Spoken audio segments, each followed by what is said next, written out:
Time being 7 PM, all members of the planning board being present, call this meeting to order.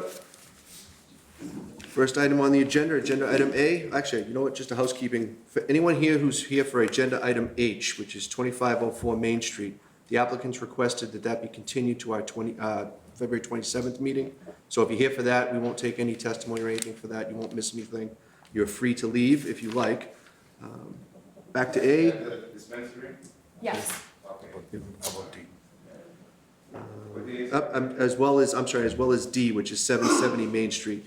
There'll be no testimony on that either. So if you're here for either of those, feel free to go. You don't have to worry about missing anything.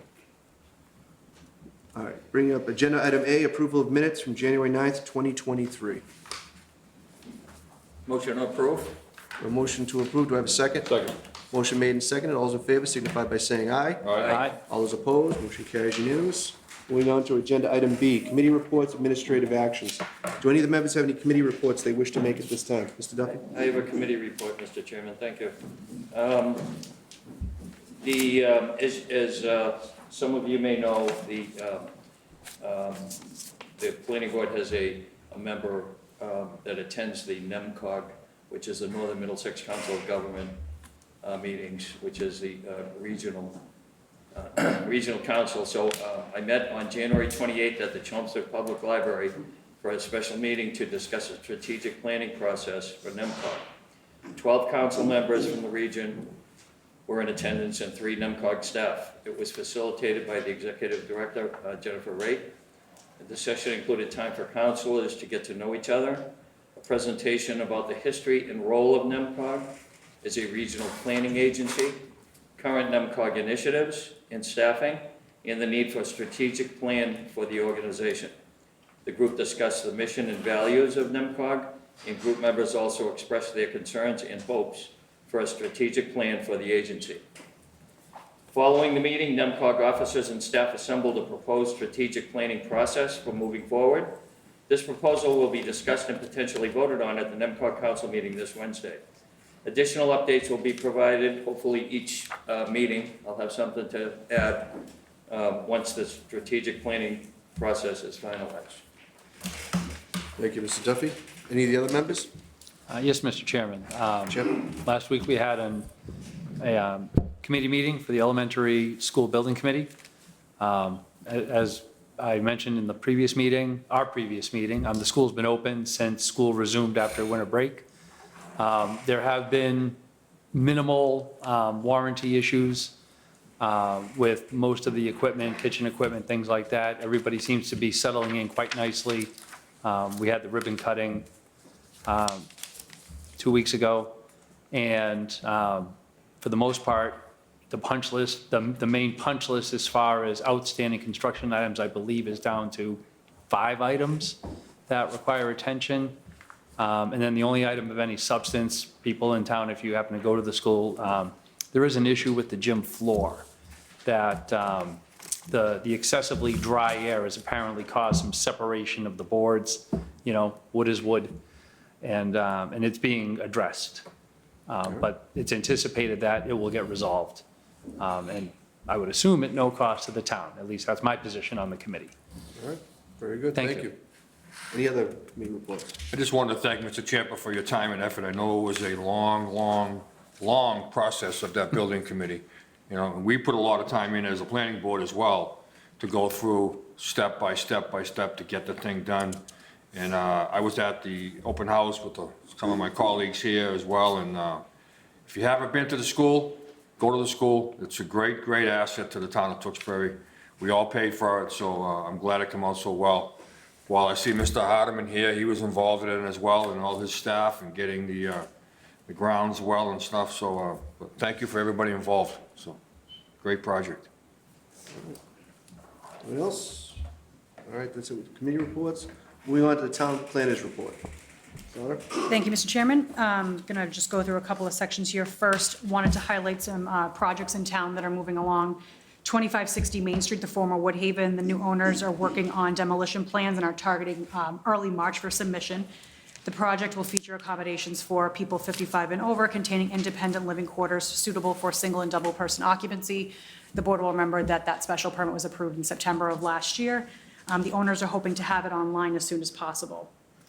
With that same group, the 1775 Andover Street residents and the adaptive reuse from the hotel to a potential 40B project. The owners are still waiting on the final project eligibility letter from the Massachusetts Housing Partnership, one of the affordable housing funding agencies, but we expect to have it soon, and as soon as we do, I'll be sure to share it with the board. Then, again, one more time with that same group, 937 North Street. There's been some progress as of late for the proposed hotel at the corner of North Street and International Place across from the Raytheon campus. This project was originally permitted in 2017 as a 132-unit Hilton Garden Inn. It had been held up in appeals for a couple of years, but the prospective buyers are working through the finer details and hope to have this project up and running soon. And finally, for projects, 2254 Main Street, the former Bluebird Cafe, the former Tewksbury House of Pizza. The newest tenant of this building will be the Pull Up Food Truck. Owner and executive chef Robin has been spending recent days helping to get another food establishment that I had mentioned at a previous meeting, Code One Barbecue in Wilmington, off the ground. Soon he will be putting down his own roots in Tewksbury, bringing Latin soul food to the community. You can check out his Facebook page to kind of see where he's heading, but he hopes to have building permits and health department permits soon. Any questions on those items before I go to the next item? Nope, all right, just gonna keep trucking. So, on the horizon for the February 27th meeting, 623 Main Street Eco Auto, the final designs for their site signage, and taking into account the new bylaw has left them with a little bit more than a compliant sign, so they'll be coming to the board for a signed special permit. And then 2122 Main Street, the site next to Donna's Donuts. This site was originally permitted for a mixed-use development in 2016 and received subsequent special permit extensions. The owners are currently under agreement with a firm pursuing the site for retail marijuana and additional commercial space. And then 1693 Shawshene Street, this site is currently home to MDR Construction, and they are looking to utilize some of the property for a retail marijuana establishment. And I'll stop there for any questions. Hopefully you'll see them all next time anyway. All right, next item. Just wanted to bring up a distinction for minor site plan review versus major site plan review in the zoning bylaw, and this came to light last meeting with the 2504 Main Street project, which we will not discuss any further just because it's been continued. But one of the issues with their application was that they were looking for dimensional relief from the minimum open space requirement, and because it is an existing site, you know, we talked about how that would be accomplished not only for that site but for others in town. And I had a discussion with the building commissioner regarding that requirement and just how it relates to site redevelopment as a whole. Under the requirements for section 3.6.2 of the Tewksbury zoning bylaw, the one adopted last May, sites that have 1,000 square feet or more of alterations. Alterations are defined in our bylaw as structural changes or expansions. The site has to be referred to the planning board for a major site plan review. If there are no structural changes, exterior alterations, new construction, or similar, applications may be considered for minor site plan review by staff.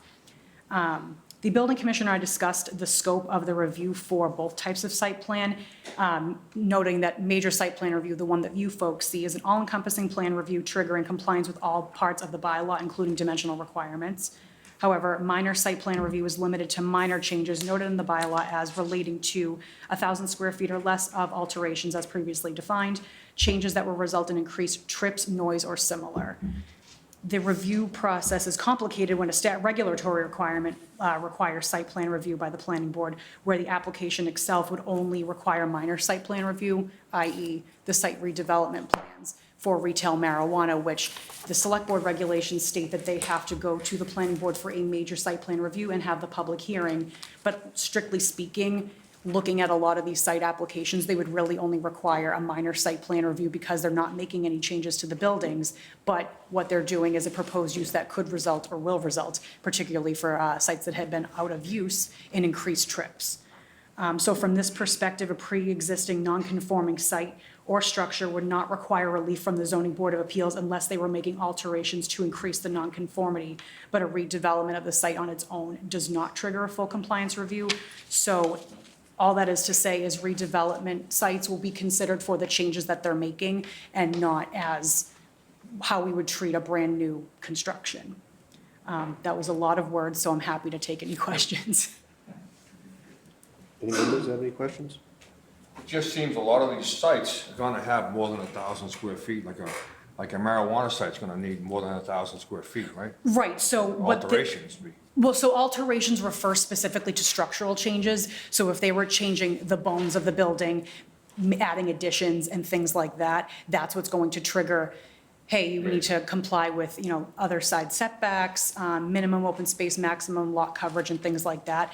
But if we don't look at it in this kind of perspective, then no site will ever get to be redeveloped without kind of an undue burden, because folks who are purchasing these sites for redevelopment, they're not the ones who built it too close to the lot line or paved the whole thing or what have you. So, just kind of proposing a reasonable path forward for site plan review for these redevelopment sites. Okay. And kind of from an economic development perspective, that How is can you more come up with helpful. 1,000 square feet? That's in the bylaw. Okay. Yeah, how the bylaw came up with it, I was not there for that part, so I don't know. Okay. Curious. I'd have to Thank you. look back in the minutes. Anyone else? Mr. Champa? So we have some non-conforming sites that have fallen into, abandonment or non-use. Will changing this somehow grandfather them in rather than providing us with an opportunity to try to move them closer to our bylaws and make them less non-conforming? My concern is will applicants come in expecting right out of the gate that they don't have to do anything as long as they're under the 1,000 square feet? That's entirely possible, but it is up to the board acting as the interest of the town to request things that can move them closer to compliance, understanding that requiring full compliance could be an undue burden on somebody who's trying to redevelop a site. Closer to compliance is better than nothing, but I think if, folks who purchase a lot that's, over an acre, that's entirely paved, they may shy away from wanting to redevelop the site if they have to either go to extra boards or what have you. So the short answer is it could, but the longer answer is I think you folks are more than well within your right to ask for things that further the master plan and the intent of the zoning. Thank you. That's all for me, Mr. Chairman. All right, very good, well said. All right, keep it moving. So at previous meetings, I had brought proposed warrant articles to you folks for consideration to go as board-sponsored articles for town meeting in May, and I have attached them to your packets. The first article, as proposed by the chairman, is going to be the housekeeping items. So the first one being that there was an omission in the new bylaw where we had allowed for multiple principal structures in the business districts, but not in the industrial districts. And the old bylaw allowed it for in both, so it just, those footnotes were missing from the new iteration of the bylaw, so the first one proposes to remedy that. The second one was a clarification to the definition of a major project in the town center by adding the text that it's inclusive of all structures and paved areas. The logic being that if we had just included structures, then we would be running afoul of the maximum building coverage for the lot in that district. The third item is just making the requirements for signage a little easier to read and apply. Before, it required a lot of calculations that either didn't make sense or really hard to implement. So just clarifying those size requirements.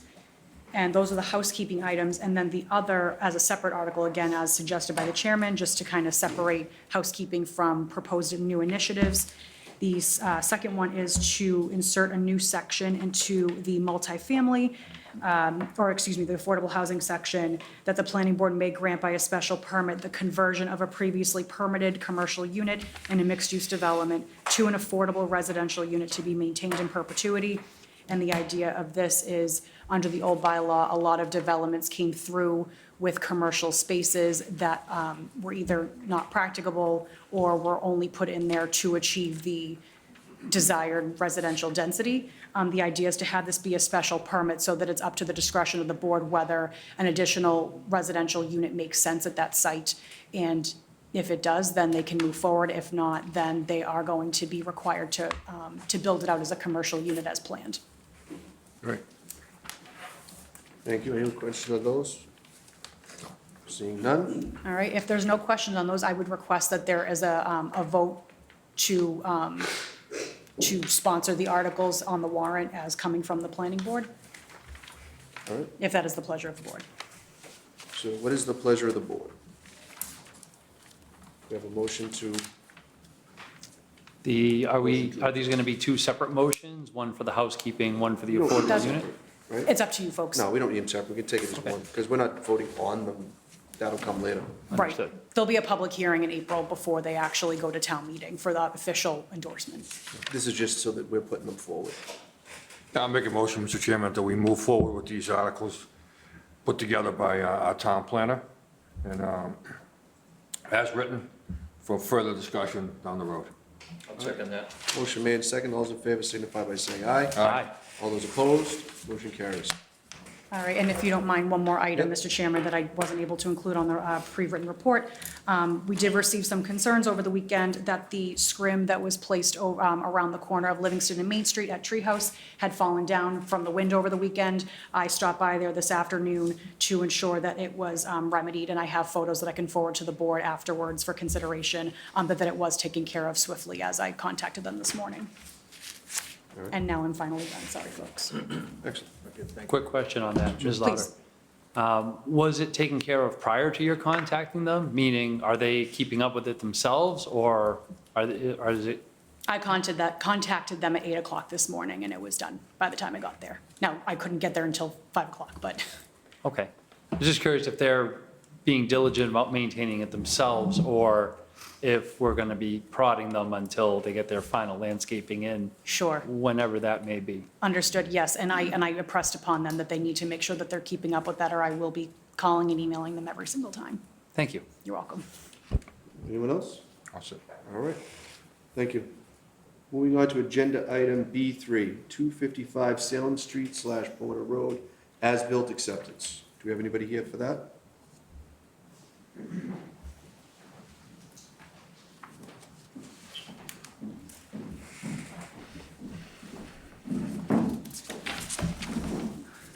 So I'll just give you an update.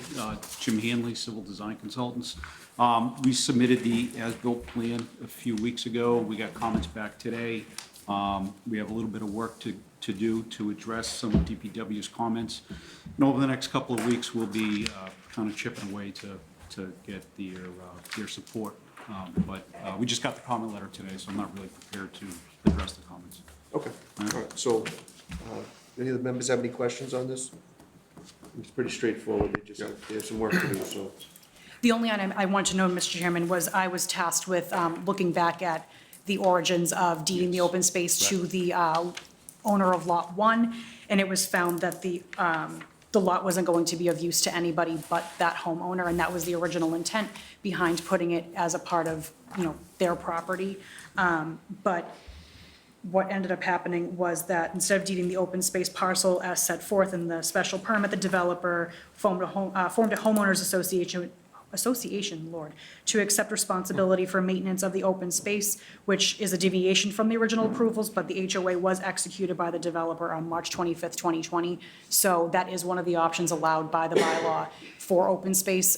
That just happened to occur afterwards. So, that'll just be something that once we get into the rest of the comments that Mr. Hanley mentioned, that the board kind of officially accepts that as an alternative to the original special permit. I mean, the key from what I got from this is just that it doesn't become the town's responsibility. So Correct. after that, I think we can figure something out. All right, so we'll handle that when we get to the point that you're done with these, and we can take that up then. Mr. Devon, did you have something? I was just kind of curious, what would the HOA's responsibility be as far as the open space, as far as maintenance or whatever, I mean, it's gonna become a place where everybody puts their leaves, I would guess. Yeah, I would guess something along Yeah. those lines. I mean, for the most part, it's passive recreation, I guess is what you call it. I mean, I think the idea is that if a tree were to fall, right, we would be responsible to address that. Yeah, Dick Cuco Woodland Design, they also are responsible for some stormwater issues that the homeowners association is responsible for. So it gets funded by the developer there's a seed money, and then after that, each year there's stipend that's put in by each homeowner to replenish any monies that is expended if they have to cut the grass out there or whatever it is they have to do, so. That homeowner association has been, it's been drafted and recorded, so all the homeowners, when they buy, know going in that that's what's going on. It's pretty hard to do it after the fact, so. Thank you. Everybody's all set otherwise? All set? So you'll shoot for our next meeting and then We just will. let us know? Yeah, All right. we will. Good enough? All right, thank you. Appreciate it. Moving on to agenda item B4, 1009 Livingston Street, as-built acceptance as well. Great, so that's us as well. Jim Hanley, Civil Design Consultants. So just to kind of give you a sense of where we stand and what the process is, we submitted the as-built sometime about the first of the year, give or take. We got a review letter from DPW on the 20th of January. There were 16 comments on that. I provided a letter dated February 3rd, in which we conceded to addressing all but a handful that we'd just like to talk to the board about in a little bit more detail. Since that time, we actually met with DPW out on site today, talked a little bit about the remaining issues, and we can give you an update on that as well. So my February 3rd letter itemizes 1, 2, 3, 4, 5, 6, 7 items that we'd just like to kind of discuss a little bit more with the board and let you know where these stand and if we need further clarification or direction from you. First one is the infiltration pond. We have an infiltration pond at the end of our roadway, collects all the stormwater from the roadway. We had an issue with this in I think it was April of '22, where we did have standing water in that. We went in, we coordinated all these improvements with DPW, but we went in and essentially removed 3 feet of silty-ish material below the bottom of the pond and replaced that with a more sandy granular material. Since that time, I haven't observed any standing water in there, with the exception of what was happening a few weeks ago with the extreme cold. We talked about that today with DPW. They would like to see a rain event so that they could then see how it functions after a rain event in non-frozen conditions. So we're kind of in a holding pattern on that right now, which is what it is.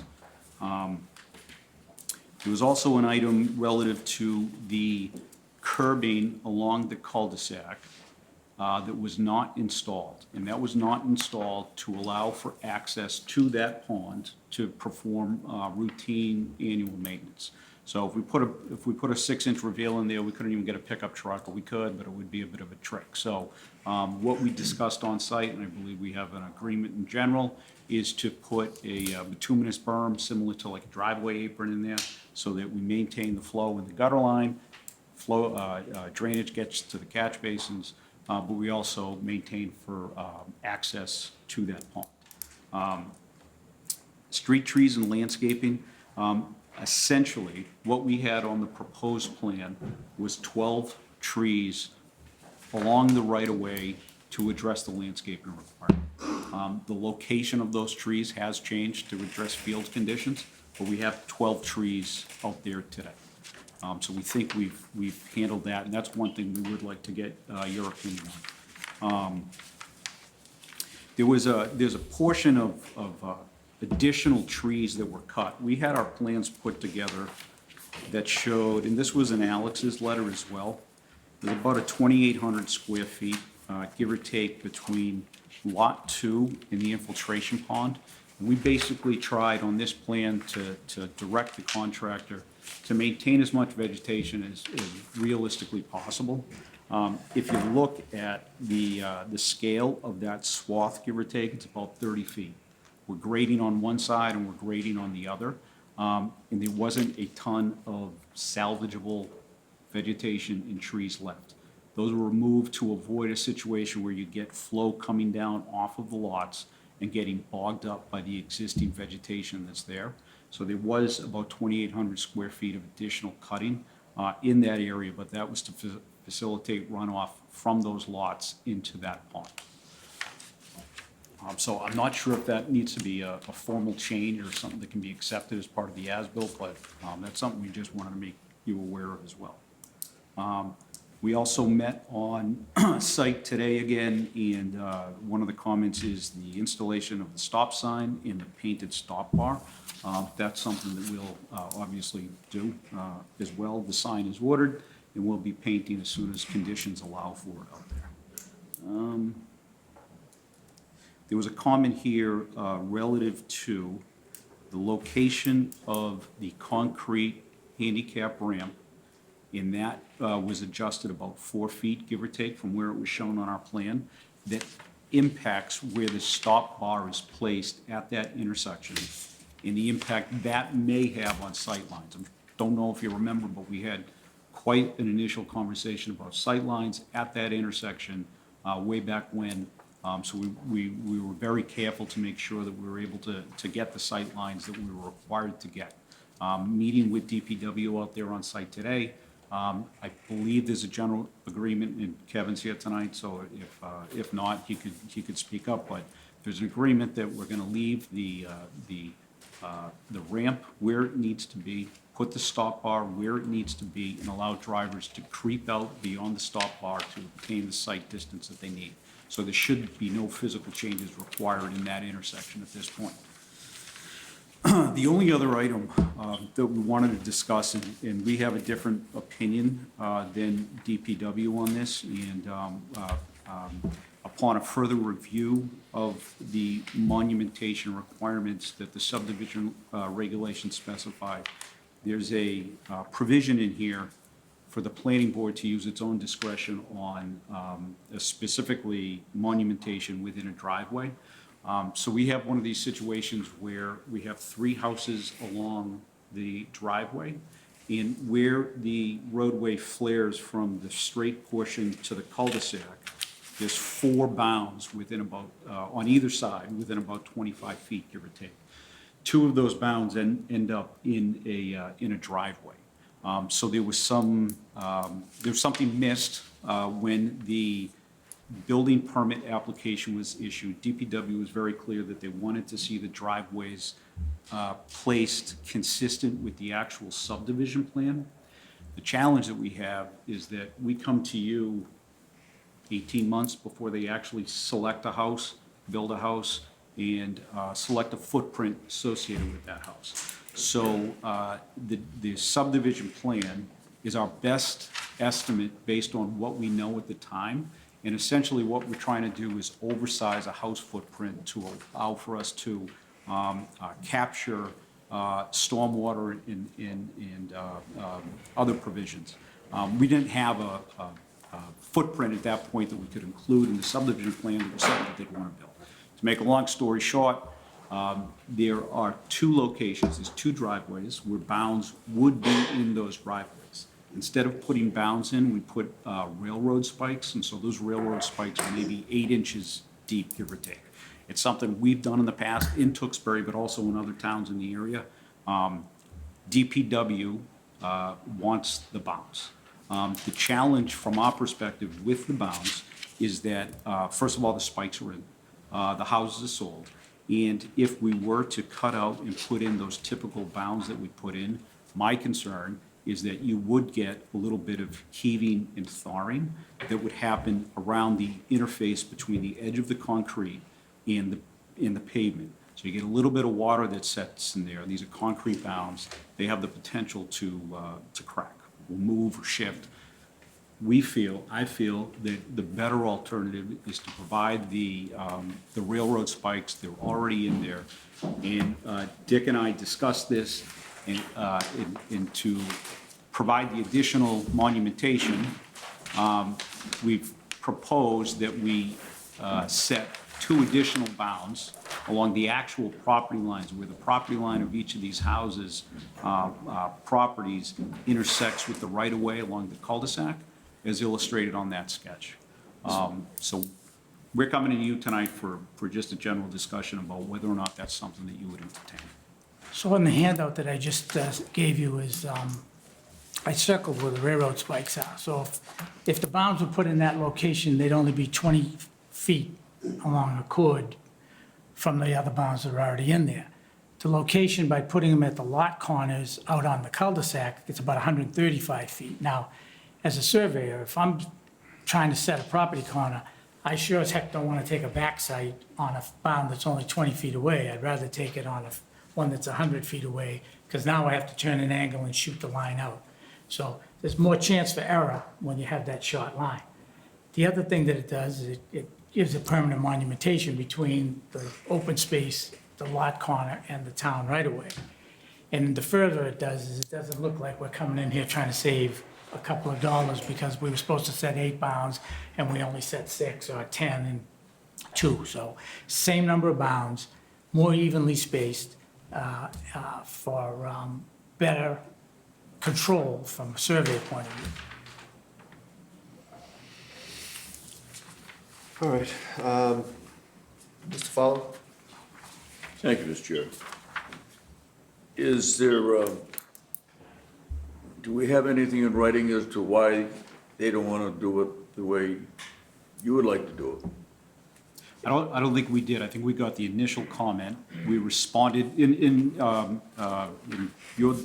department's defense, we responded late last week on Thursday with this request for waiver here. So I haven't seen anything formal come through. The other situation is, they're more likely to, the location we have them in, they have a better chance of surviving over a 40-year period than having the ones that are within 20 feet of each other, so.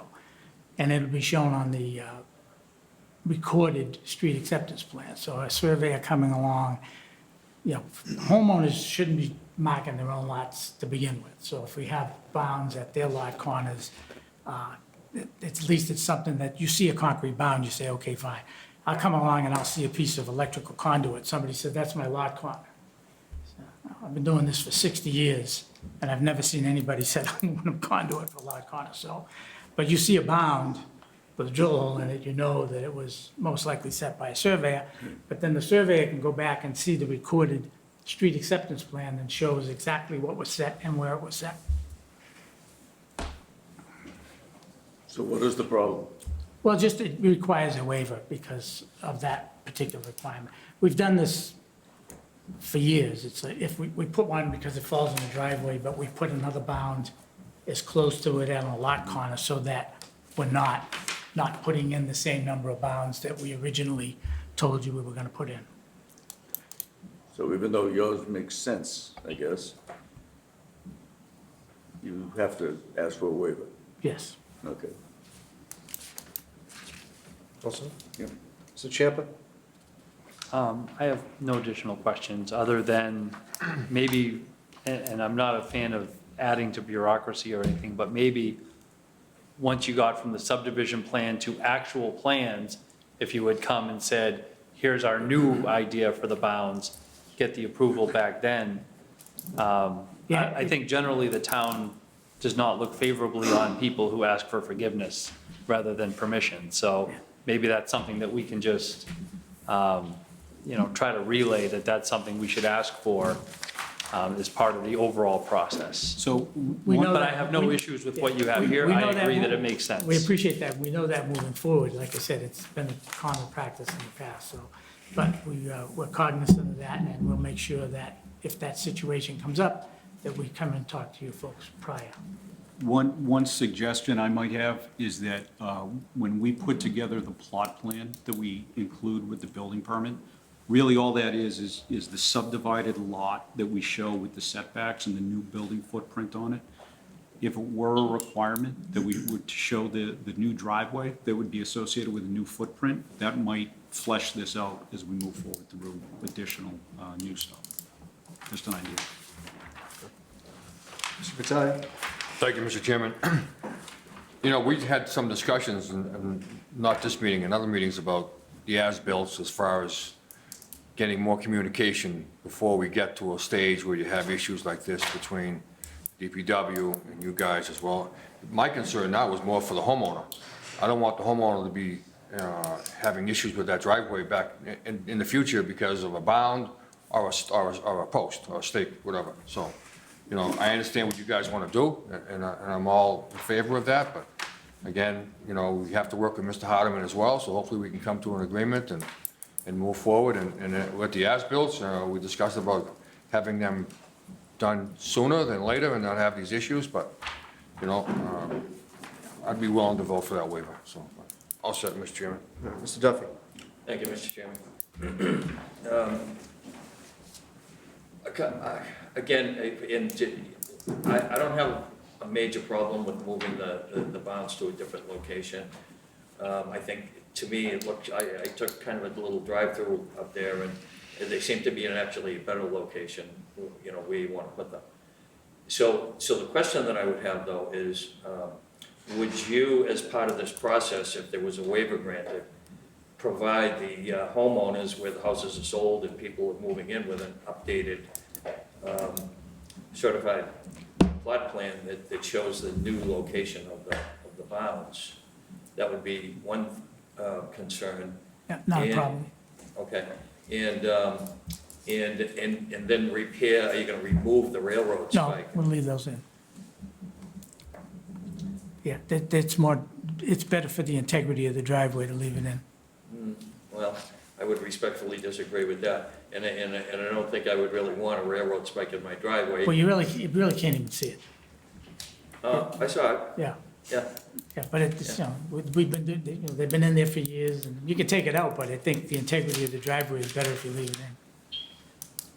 But if you make that part of your condition for the waiver, then we'll. Well, no, I mean, I'm not an asphalt guy, so I mean, I can't swear to that, but it seemed to me that a removal and a repair would be prudent, but I wouldn't wanna, you know, How about if we ask the homeowner and do what they request? or if it becomes a problem for them, you know, go back and repair it. Well, I'd rather do it up front because, you know, the contract is gone, and so we'll talk to them and say, would you like it removed and repaired, or do you want it to stay as it is? If that's acceptable. That's fine with me, Okay. that's fine with me. And But the we'll give it- relocation of the bounds And we'll modify their individual plot plans that they have to show that.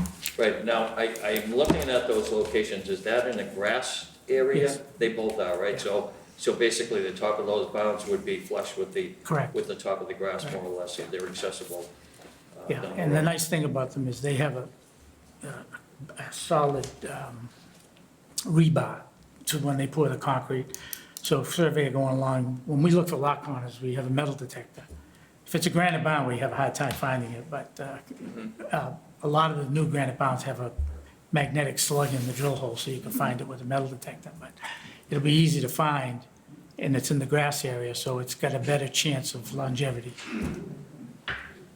Is there, and what was the particular problem that engineering or DPW had with the relocation of the bounds, if you don't mind me asking?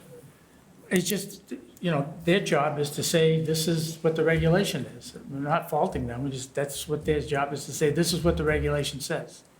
The regulation also allows for the waiver, sometimes it doesn't allow you to give a waiver, it does allow you to give a waiver. So they're just doing their job. That's all I have, Mr. Chairman, thank you. All right. Mr. Hardeman, since you're in the room, do you have any specific comment you wish to make? Excellent. All right. So that means it's all set? Mr. Chairman, if I may, just not to belabor the point, but just to address the questions from the board, the reasoning for the request to install the 6-inch monuments is that the monuments aid in DPW with issues of right-of-way, so that's the genesis of the question here. But as the applicant noted, that it is a waivable requirement, I just want to provide that context. So just for some of the ones that you talked about earlier, if when you come back, if we can just get some pictures, maybe on the tree stuff and whatnot, Okay. just something we Yeah. can see, so that way it's easier, because the renderings at this point are pointless, because you've got what you've got, so you might as well just bring in, Okay. you bring in some photos, that way we can just see if, you know, Sure. it basically does the same thing that we were already asking, just in a slightly different way, and then I don't think anybody will have an issue if we can just Nope. visualize it. Sounds good. Okay. That's it? Do you have anything else? I'm good. So continue to the next meeting? You'll be able to Yeah, go? I think that's the position we're in here. We gotta wait for some weather for the pond anyhow, and Okay. there are some physical improvements that the contractor's lining up to do, so, yep. All right, so pending some change, just so when they leave today, they have an idea, just as a polling issue. Any issue with the requested waiver? No. So no issue. All right, so you at least leave it that, all right? Okay, Thank you. great, thanks. All right. Thank you.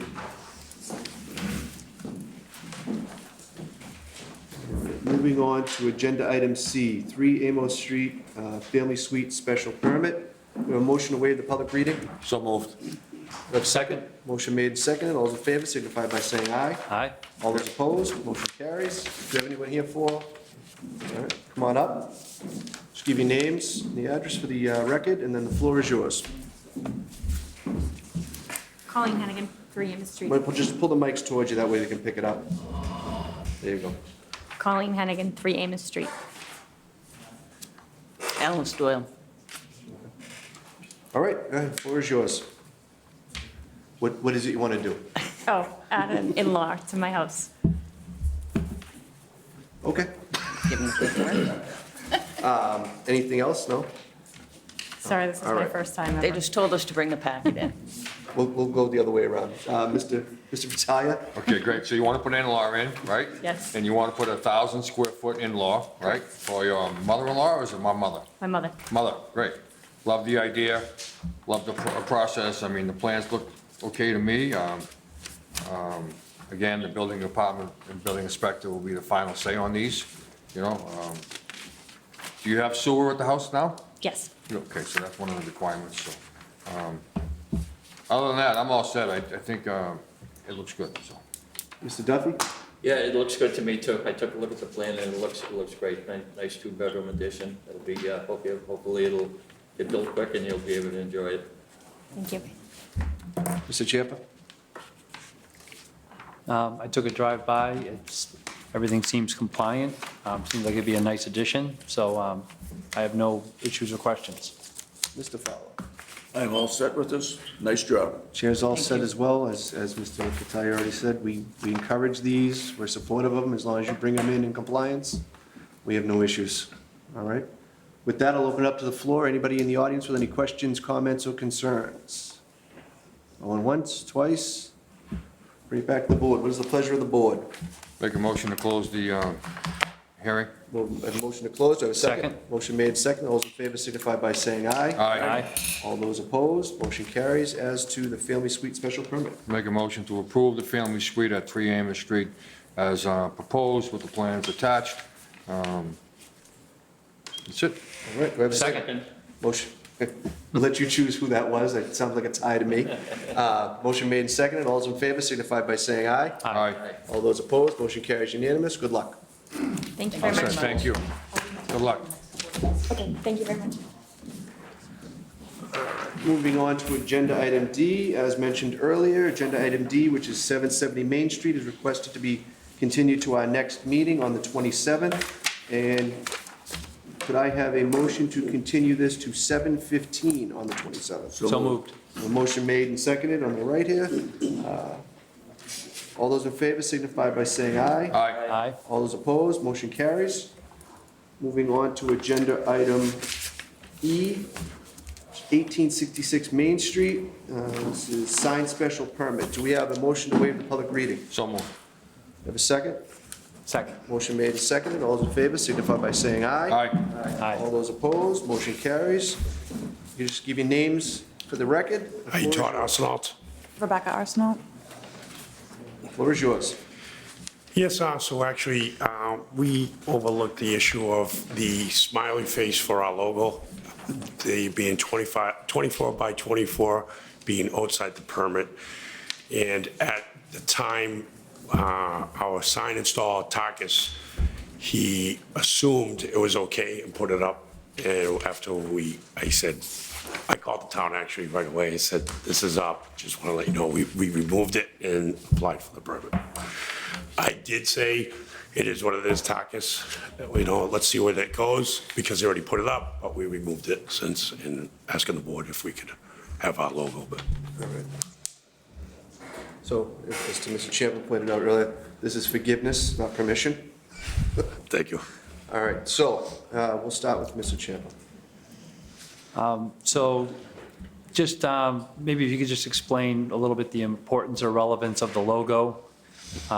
Generally, I'm newer to the board, but I'm generally kind of anti-waiver. And as I understand it, in this particular case, when it comes to things like this, there has to be some sort of pressing reason why either it's going to be greater good for the town or a general improvement for the area, something like that. So if you could tell me a little bit about the importance of the smiley face. To me, I'm an Irish guy stuck with a French last name. But I've been raised Italian, and it goes with the name. The name is La Vita Dolce, which is kind of backwards to La Dolce Vita, which means the sweet life. I noticed there was other companies in Boston area, the North End, that had La Dolce Vita. So after speaking with my family Italian, they said it backwards one day, which the life suite, which is an actually proper way to say it, but it means what it is. And my life of growing up and waiting in line for cheese and bread and Revere, the life is sweet. And everybody was going through such a crazy time over the years. They used to tell me, Todd, will you smile? Because you always smiled. You always smile no matter what, and you lost your smile. So pretty much, I said, the life is sweet, and we're gonna put a smile as our logo. Simple, but means a lot. And is the smiley face logo part of your other marketing menus or website or any of that? It'll be everywhere. As to our employees, we'll smile daily, and we hope that everybody just takes it easy, smiles, and has a great business, a family business. There's a few of us. We have 5 children. So it's going to be quite the family business that basically you're reminded to smile when you walk in. All right, well, thank you. You're welcome. I have no further questions. Mr. Fowler? Thank you, Mr. Chair. I'm wondering why, and one of the things I read, it's was frowned upon to have this logo. Can someone explain that to me? I don't believe it was frowned upon. I believe, I could be wrong, I'm not that much informed, that's the first hearing it. The question was, it was out of the sign requirement size. And I'll be honest with you, my sign guy is Greek. He didn't understand what we're explaining to him. So when he put it up, I did say, just let's figure it out. So that carried 24 by 24, that made it larger. And that was pretty much just the issue, that it was out of sign compliance size. I don't see any problem with it, and outside of, is the size of the sign larger than it's supposed to be now? It's larger than what's allowed by the bylaw, yes. I'm sorry? It's larger than what's allowed by the bylaw, yes. Okay, The smile. so that's makes- frowned upon. The smile would make the front. In addition to Yes. what's already, the text that's already there. Yes. On its own, no, but together it increases the total square footage for signage on the frontage of the building. By 2 feet. All right, thank you. Thank you. Mr. Duffy? So, am I to understand that the sign that you have there now, the La Vita Dolce, that sign is in compliance with the current zoning? or- Yes. Yes. Okay, so the issue really is that you want to add to that sign, the 2 by 2 foot in diameter smiley face in the upper triangle. How much over the square footage roughly, would you guess? So just for added context, the original La Vita Dolce text sign was approved under the old bylaw, which allowed a maximum of, I believe, 60, for wall-mounted signs, I forget what it was. It was either 36 or 48 square feet. But that already exceeds what would be allowed under the current bylaw, just based on the new calculations that we are going to address at town meeting. So It's already more than what is required by the exact calculation. I'm not sure. I'd have to check with the building commissioner. But the smiley face would put it further out of compliance. So if I may, Takis has been very close to me, and believe it or not, a lot of people thought we were just ignorantly going over that. Sometimes there's an English barrier, but he's an older gentleman that I just give everything I have for work. Everything goes to him. And that was the biggest mistake, was him understanding that you can't just make it to the size of the building. And that's his intentions, which the permit clearly said exactly the size.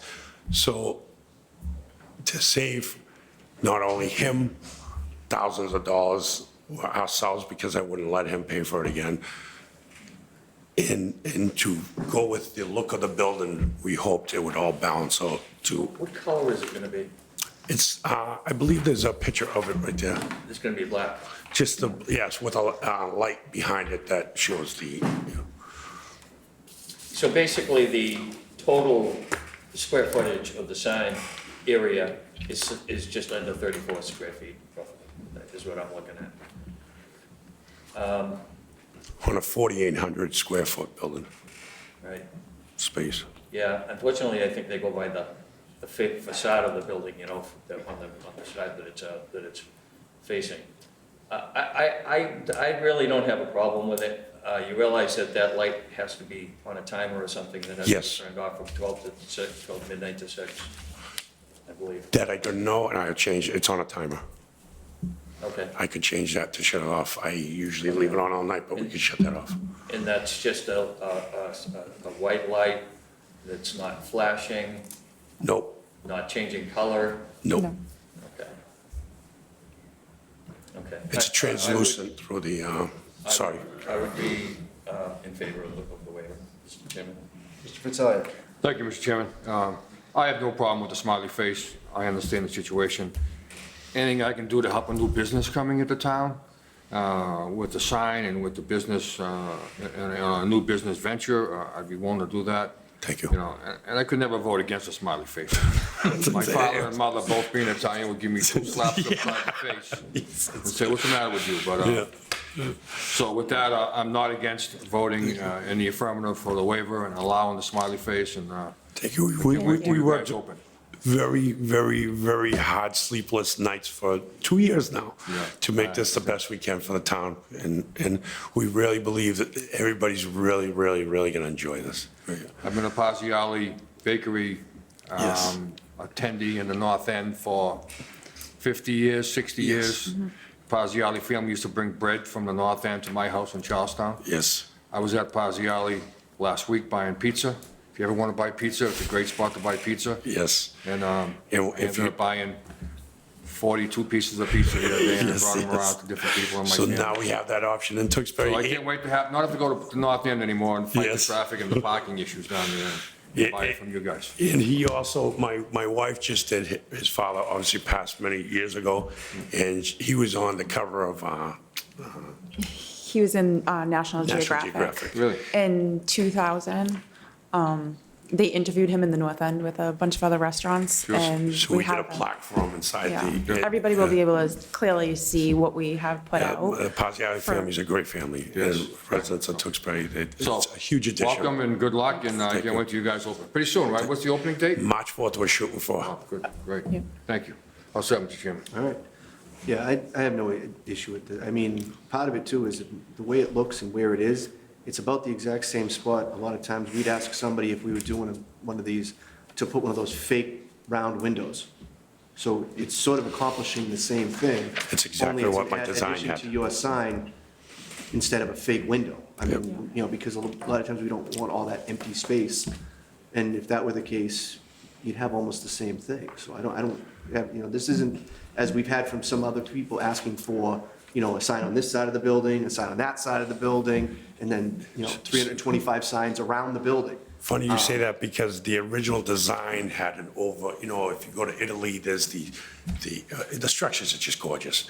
So we had this over big plaque that was going there, and then we said, need a smiley face, you know. Mr. Chairman, if I could just add one more caveat there. I would like to, as a board, to reserve the right that sometimes those lights, the LED lights, they shine in somebody's eyes 100 yards away. And I would like to reserve the right, if we approve the backlight on this sign, that if we get, complaints from neighbors or whatever, that we would be able to revisit that. Sure, absolutely. The last thing we want to do is affect anybody. I will leave it on for the next 2 nights if someone wants to, if that's okay with the board, to drive by, take a look. It's not a strong LED, and it being behind the actual signs, it doesn't like blast into the people's eyes. Yeah, I mean, I'd be, considering where this is, the closest actual neighbor that would be facing it would probably be on Livingston Street, because it's gonna go right by the front of the treehouse. Right. Just for a second, past McDonald's, and so, I mean, unless for a public safety reason, the police come and say you're blinding drivers, other than that, I can't imagine who's gonna. Who's gonna our have the original smiley was supposed to be staring at them? the Italian flag colors, but that made sense when they brought it to our attention, the With the lights, traffic light. traffic lights. So we changed it to white. All right, excellent. So, like I said, so I have no problem with this. I think it fits nicely with the sign. As you explained, it is part of your design for the name of your restaurant. It's always something that I ask when we have, whether it's Walmart or whoever, if this is your thing, that's a reasonable argument, Yes. to at least listen to and consider, so. Thank you. And as Mr. Fratelli said, and, helping on a new business, we always try to do that whenever we can, when they come in, as long as, they're being reasonable, we try to be as well. You did mention earlier being Irish, and way back when this started, I did ask about the Irish bread, but I know that's not gonna happen. So real quick, come to find out. He already has plans to make Irish bread. Yes, Excellent. That's what I just wanna hear. not to hold up the board, but real quick, come to find out, my family was right in Wilmington, Kavanaugh, and they actually owned Airport Diner, because I always wondered what pushed me to Tewksbury all the time. My Uncle Billy owned the Airport Diner, and my Uncle Ronnie was part owner of the Deli King. And before that, it was Old Town Diner. Excellent. All right, so with that, open up the audience. Anyone in the audience with any questions, comments, or concerns on this? Once, twice, right back to the board. What is the pleasure of the board? Make a motion, Mr. Chairman, to close the public hearing on signed special permit. We have a motion made and seconded. All those in favor signify by saying aye. Aye. All those opposed, motion carries. As to the signed special permit. I'd like to make a motion, Mr. Chairman, to approve the signed special permit at 1866 Main Street, La Vida Dolce, with the caveat that in the event there's any problem with the light, we'll revisit you guys coming back in, but And then just, because it was mentioned, and, it should be in there anyways, but the hours on what time it should be Yes, set up. I'll change my clock after 2 days, if that's okay, to view it, if anybody. All right, is so we have a motion. that a waiver? We need a vote for a waiver for that? No, would just be part of the conditions. Okay. Yeah. Okay. All right. All right, so we have a motion made, do we have a second? Motion made and seconded, all those in favor signify by saying aye. Aye. All those opposed, motion carries. Good luck. Thank you Thank very you. much, ladies and gentlemen. Thank you. Making me hungry. All right. Moving on to agenda item F, 999 Whipple Road, Town of Tewksbury, site plan review and land disturbance permit. Do I have a motion to waive the public reading? So moved. Motion made, do I have a second? Second. Motion made and second, all those in favor signify by saying aye. Aye. Aye. All those opposed, motion carries. Gentlemen, once you get settled, if you just give your names. Oh, that's your seat. I saw you were motioning to a fourth member. Grab another chair, that's fine. If the fourth or fifth members do need to speak, I'll just have you go up to the podium, because if you speak out there, we won't pick it up on the... Understood. All right. Thank you. Thank you.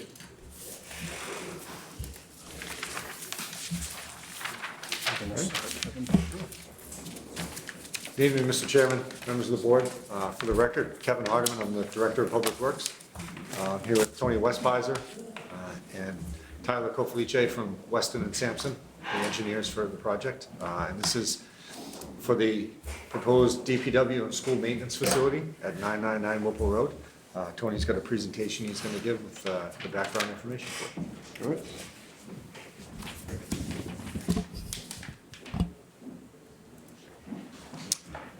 Good evening. As Kevin said, my name is Tony Westpizer. I am here with Tyler Kofalice, and it may be, depending on the questions, that we get some assistance from Jeff Alberti, also with Weston and Sampson. As Kevin indicated, we're here to present the new DPW and school maintenance facility to the planning board. The project location, as Kevin also mentioned, is at 999 Whipple Road in Tewksbury. For those of you not familiar with the site, it's located in the southern portion of town, sort of, but as indicated by the red star on the screen. This is an aerial photograph of the existing DPW facility. On the east side is Whipple Road, and on the south side is Pine Street. And in the middle of the site is the existing DPW facility, this wing-shaped building here. This is another aerial photograph taken from a side-on view with the existing DPW facility located on the site as well. So jumping right in, this slide addresses the environmental receptors on the site, including wetlands and vernal pools. The project location is on the southern portion of the site. I'm going to see a few red stars today. And as you can see, while there are wetlands and vernal pools in the woods to the north of the property, our project is located well away from environmental receptors. We did flag the wetlands and we surveyed them, and all elements of our project are outside of the 100-foot buffer. This is a human receptors map from the MassGIS data viewer. It's a little bit hard to see, but the site is underneath this orange circle, the existing DPW building on the right-hand side of the circle. The orange circle means solid waste facilities. So that led us to check the Mass DEP records, and we did find that it is listed as a stump landfill on the Department of Solid Waste Management's inactive and closed landfills list. So we have been coordinating with Mass DEP on appropriate actions for addressing the stump landfill, and that includes, at this point to date, installing borings and digging some test pits to further delineate the site. We have conducted those borings and test pits, and the site, the stump landfill has been delineated and is highlighted in red on this slide. As I mentioned, we are coordinating with DEP. We're in the process of filing an application for closure of this stump landfill, and the redevelopment project does include elements to address their requirements, the biggest factor of which is new pavement as a cap. And one thing I do want to note that the stump landfill, really all it is just buried stumps and other wood waste. Very common at DPW facilities throughout New England, but DEP does still regulate them. We also looked at the historical records for the Massachusetts contingency plan. We did find that there are 2 RTNs associated with this property. They are related to some underground storage tank work that was conducted in the 1990s. Both of the sites were closed by 1998. Closure meaning that all of the DEP's concerns and requirements were addressed with regard to those RTNs. This slide shows the FEMA flood map. The project, again, is located at the south area of the site, and the project is well away from the flood zone. This is a snip from the town's tax maps. The lot is 30-26, a little bit more than 21 acres. And we just wanted to note that the property does continue from Whipple Road on the east side to Pond Street on the west side. Under the new zoning bylaws that were recently accepted, the property is now zoned as Residence 40. When the project started, however, it was zoned as municipal. So this recent change in the bylaws means that we will need to get a variance from the Zoning Board of Appeals for 2 of the existing buildings, which will become accessory structures in the redevelopment. And I'll discuss that a little bit more in a few minutes.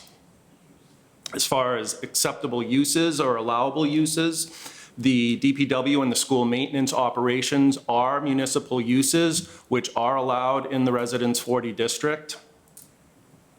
And then with regard to dimensional requirements, the project is compliant with Resident 40 for frontage, setback, and other dimensional requirements.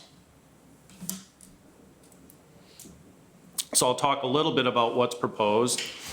We have a new building as well as limited renovation of the existing DPW building and then some site development. I'll start with the proposed new building.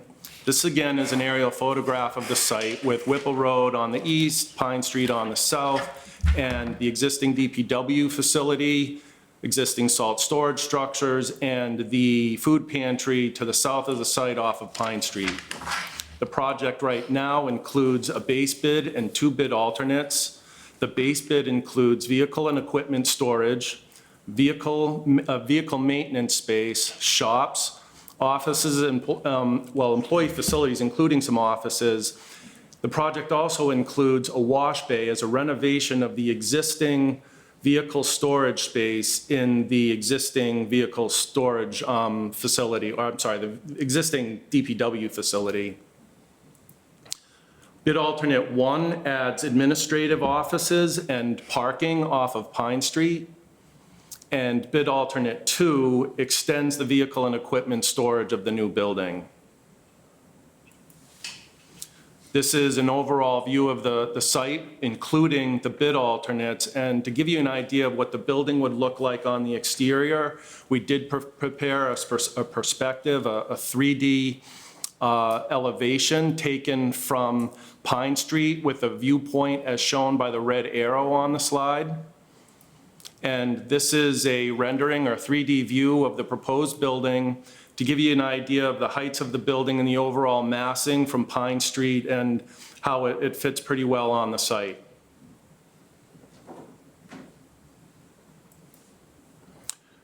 Just looking at the inside of the building a little bit in the floor plan, with regard to fire protection, the new building will have full sprinkler coverage. And then looking at the functional areas within the building, starting with the vehicle maintenance area, the brown area on the left, lower left corner, and a sample photo of what a modern, recently constructed vehicle maintenance for a DPW facility might look like, with heavy-duty lifts and overhead fluid distribution and other equipment used in the maintenance of these vehicles. The shops areas to the right of the vehicle maintenance with some sample photos of recently constructed modern shops. And then vehicle and equipment storage, the gray area up on the left, and some sample photos of stacked vehicle storage. Then we have in purple the employee facilities, including lockers, showers, toilets, and break rooms. And then finally, we have office areas with some sample photos.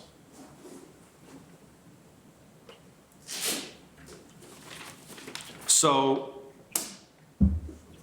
as you can see from the previous slides, the proposed new operations building will be the principal building on the site, and that proposed building is shown here. And then existing structures will become accessory, the existing buildings will become accessory structures, sorry. As mentioned earlier,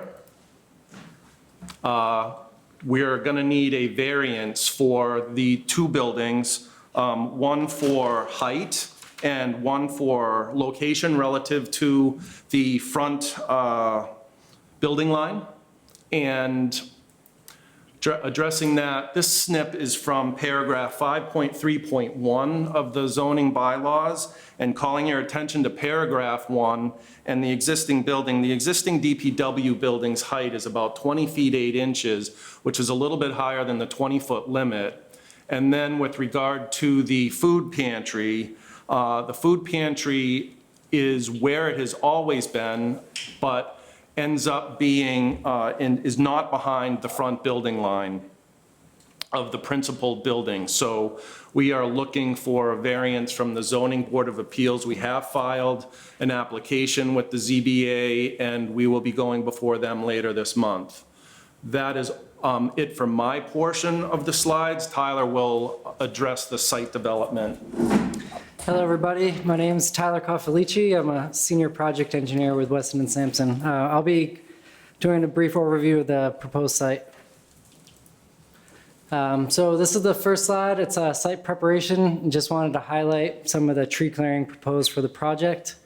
So the area in green here is part of the base bid, and the area in the orange here would be cleared if the bid alternate gets selected for the offices. This next slide is showing the layout materials plan. I just wanted to highlight a couple of items for you guys. So in the back area, we're proposing asphalt Cape Cod berm in the back, and in the front, shown in blue, would be a vertical granite curbing for the entrance. And recently added, we are going to be locating a bike rack in the front of the building. This is to meet a bylaw that requires any project that requires more than 8 parking spots to have bike parking. So we're adding that to meet that requirement. I also wanted to note that we are proposing a dead-end parking space in the front here. And the idea is to minimize the number of curb cuts onto Pine Street. This does conflict with a bylaw regulation that prohibits dead end with more than 10 parking spots, 5 on each side. So we are requesting a waiver from the planning board from that requirement. Moving on to the stormwater summary. So the project was designed to meet all the 10 stormwater standards for Massachusetts and the local Tewksbury bylaws. And those were met by utilizing deep sump hooded catch basins that are scattered throughout the site. These collect the stormwater and help remove suspended solids and floatables from the stream. And then downstream from the catch basins are hydrodynamic separators. This is another added layer that gets the 44% TSS requirement before entering the infiltration areas. We have 2 large ponds shown in green. And then also we have underground stormwater chambers as well to provide treatment and infiltration. Moving on to the landscaping, we're proposing 2 areas for landscaping. This is up in the left is the base bid and down low is the bid alternate. I also wanted to point out that there is a 20-foot landscaping buffer requirement between non-residential uses and single-family uses. So I wanted to highlight that we're meeting that requirement. Also, this is relatively new since we have submitted our application. We are proposing to do a grass berm along the edge as shown in blue here. And this would be constructed from the soil excavated from the pond. And the idea behind the berm is to help provide additional screening and help minimize sound from the site going to adjacent properties. So with that, I wanted to take a closer look at the landscaping being proposed up here. As you can see, the proposed tree line gets a little thin between the DPW site and the adjacent properties. So we're proposing to plant a mix of arborvitaes and forsythia to help provide that screening. And I also wanted to note that the bylaws do have a native plant species requirement, and arborvitaes are not native to the area, but they are commonly used as screening as a low maintenance option. And it's a second waiver that we'd be asking relief from the planning board. So taking a closer look at the front area, we're proposing a mixture of different plant species to provide both screening and a nice aesthetic as you enter the front area of the DPW. I've color-coded some of the photos here so you can see where the plants are being proposed. So moving on to the parking requirements. As Tony mentioned, this is a municipal use for the DPW, and in the bylaws, you need to have 1 space per 2 employees, 2 spaces for 300 square feet for visitors, and then 1 space for every 3 seats for a public meeting room. So for this project, we have 48 employees. That includes both employees for DPW and school maintenance, full-time employees and part-time and seasonal. and also future growth. There's 600 square feet allocated for visitors, and if you run the math, that's a minimum of 28 required. And in the base bid, we're providing 57, that's a mix of existing and proposed, and then 83 for the bid alternate. And I just wanted to note that these numbers don't include the spots in front of the food pantry. So just as a summary, for the proposed project that we just described, we're going for a site plan approval with the native species waiver and the dead end aisle waiver, as well as the major land disturbance permit. And as Tony mentioned, we are going for the existing accessory building variance with the ZBA. So that will wrap up the presentation. And let us know if you have any questions. Start with Mr. Fowler. Thank you, Mr. Chair. Pleasure to see you guys again. It's been a while since you approached us with your first plan. And I have a couple of questions relative to that. Has the size of the new building increased from the original submittal? No, it's been reduced. Correct. The building in the submittal now, the redeveloped, the new concept, the size of the new building is smaller. The original concept had 2 new buildings, and now we're leaving the existing building with some limited renovation and then proposing a new building, which is actually smaller square footage than each of the 2 prior buildings. Okay, thank you. The reason I ask that, one of your questions is looking for an increase in land disturbance. Has land disturbance increased from the original submittal? Yeah, the limits of the proposed project has been, it used to be more of the whole site, and now it's mostly mainly up near Pine Street. So the whole project has been shrunk since the first iterations. So while, That doesn't make, go ahead. while the size of the building has shrunk, the location has changed, requiring more disturbance on the site. Okay. But I could couldn't I just figure out add, why you'd have to have more land disturbance for a smaller building. Could you, is there anything you could say so people listening to this would understand that? the location, Kevin, I don't know if you wanted to take a stab at that, but the location of the new building is a little bit different from the location of the original buildings.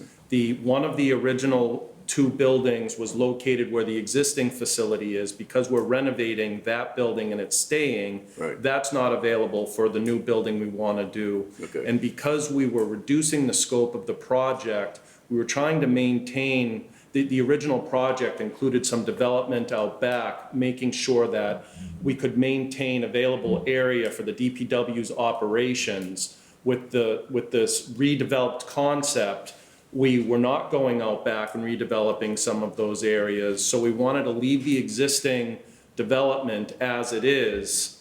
That became unavailable for the new building, which is why we are looking to move in and clear some of those areas at the southern area of the site near Pine Street. And I would like to point out that the original project, it's my understanding, we're still looking for a disturbance permit because the overall project was greater, it triggered the threshold for the land disturbance Right. permit. Right.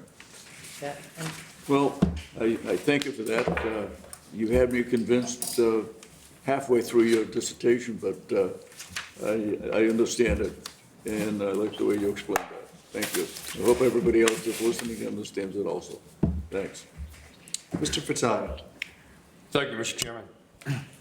I've seen a number of these proposals you've had around town, and it changed, as you guys know, until the very, very last moment. And I was on top of that because I wasn't a fan of the food pantry being inside the DPW building. That changed to where it's staying there, and that was a deal breaker for me. So just so you're aware of that. And so but that isn't the only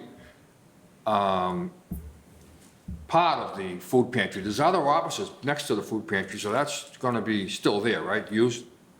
Correct. We The have food we have a pantry couple of building, carpentry shop there and what else is there? So it was a carpentry shop. Right now, we use it to store seasonal equipment. You know, Okay. things we don't use in the summer get stored there. You know, snow plows, snow blowers, things like that. Okay. And then in the winter, we store, you know, the things that we need in the summer. Because the food pantry was looking for more space, you guys are aware of that, so I didn't know if that could be changed into your plans and give them a little bit more space and keep them there for eternity, but, so if you could consider that, Kevin, that'd be great for them, you know, so, so having been attending a lot of the meetings you guys had, why wasn't the stump landfill issue ever brought up in any of the meetings prior? Is that just something you guys found out recently? I believe it was brought up. It's not something that was found recently, and it was incorporated into the original proposal, that addressing those issues was part of the original project. Okay, because I was wondering whether that was gonna cost us more money as a town of Tewksbury because of that issue coming about, so, but if not, then I'm fine, you know, so, just a couple more questions, I'll let my colleagues, so one of the concerns I had in the past was the roof of the existing building that's there now. There's gonna be some work done, right, to get it working? Yeah, the project as it stands includes some renovations of the existing building, and really in consulting with the town and the staff at DPW, that work is really associated with some existing leaking over the vehicle maintenance areas of that building, so the new project will address that leaking of the roof, yes. So my concern was, if you're gonna touch the roof, why don't we do a whole new roof, so there's not a problem a couple of years down the road again for a new DPW building or facility that we have on site, so. Kevin, you can address that if I could, maybe, or something? Thank you, Mr. Fattalia. So the building has different roof types within its Okay. span.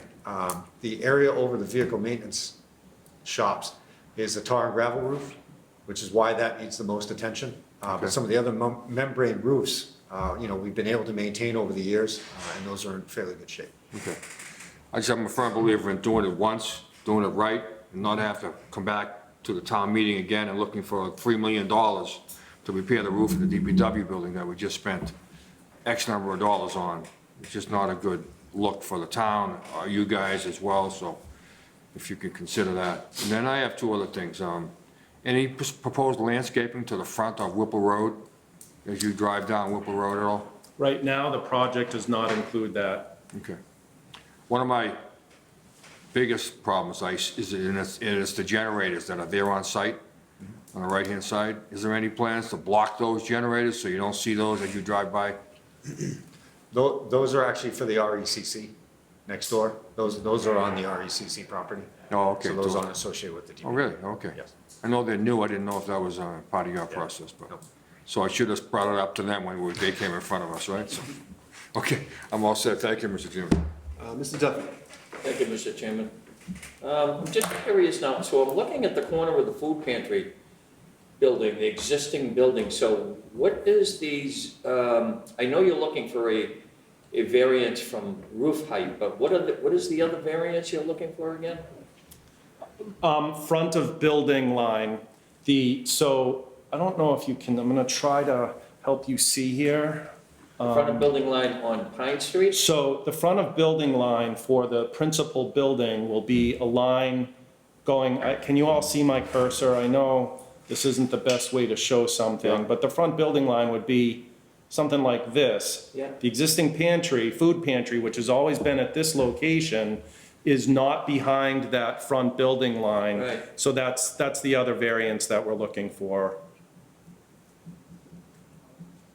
Okay, so it's basically just for an existing non-conforming building on the site? Correct. Now, if we do move forward with the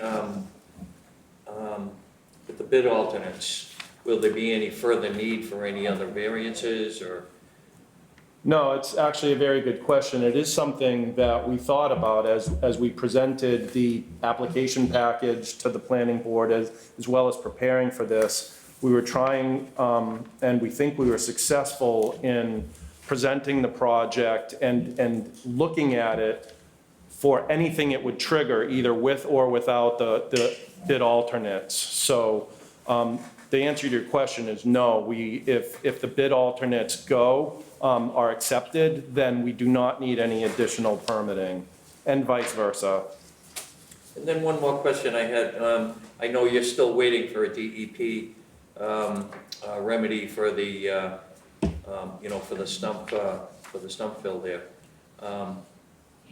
Is any of the new building structure going to be built near that fill area? Yes. Or over it, I should. Yes, a portion of the new building would be constructed over that. That is something that we've looked at very closely with our geotechnical team, and they are proposing doing some ground improvement. We evaluated the cost difference between digging out the stump landfill and hauling it away versus some relatively commonly used ground improvement techniques that we can use to support the foundation underneath. So the answer to your question is yes, and we'll be addressing that with ground improvement techniques. Okay, that's good on the structural, that's really not where I was going with that, but that's good to know, that the building's not gonna sink.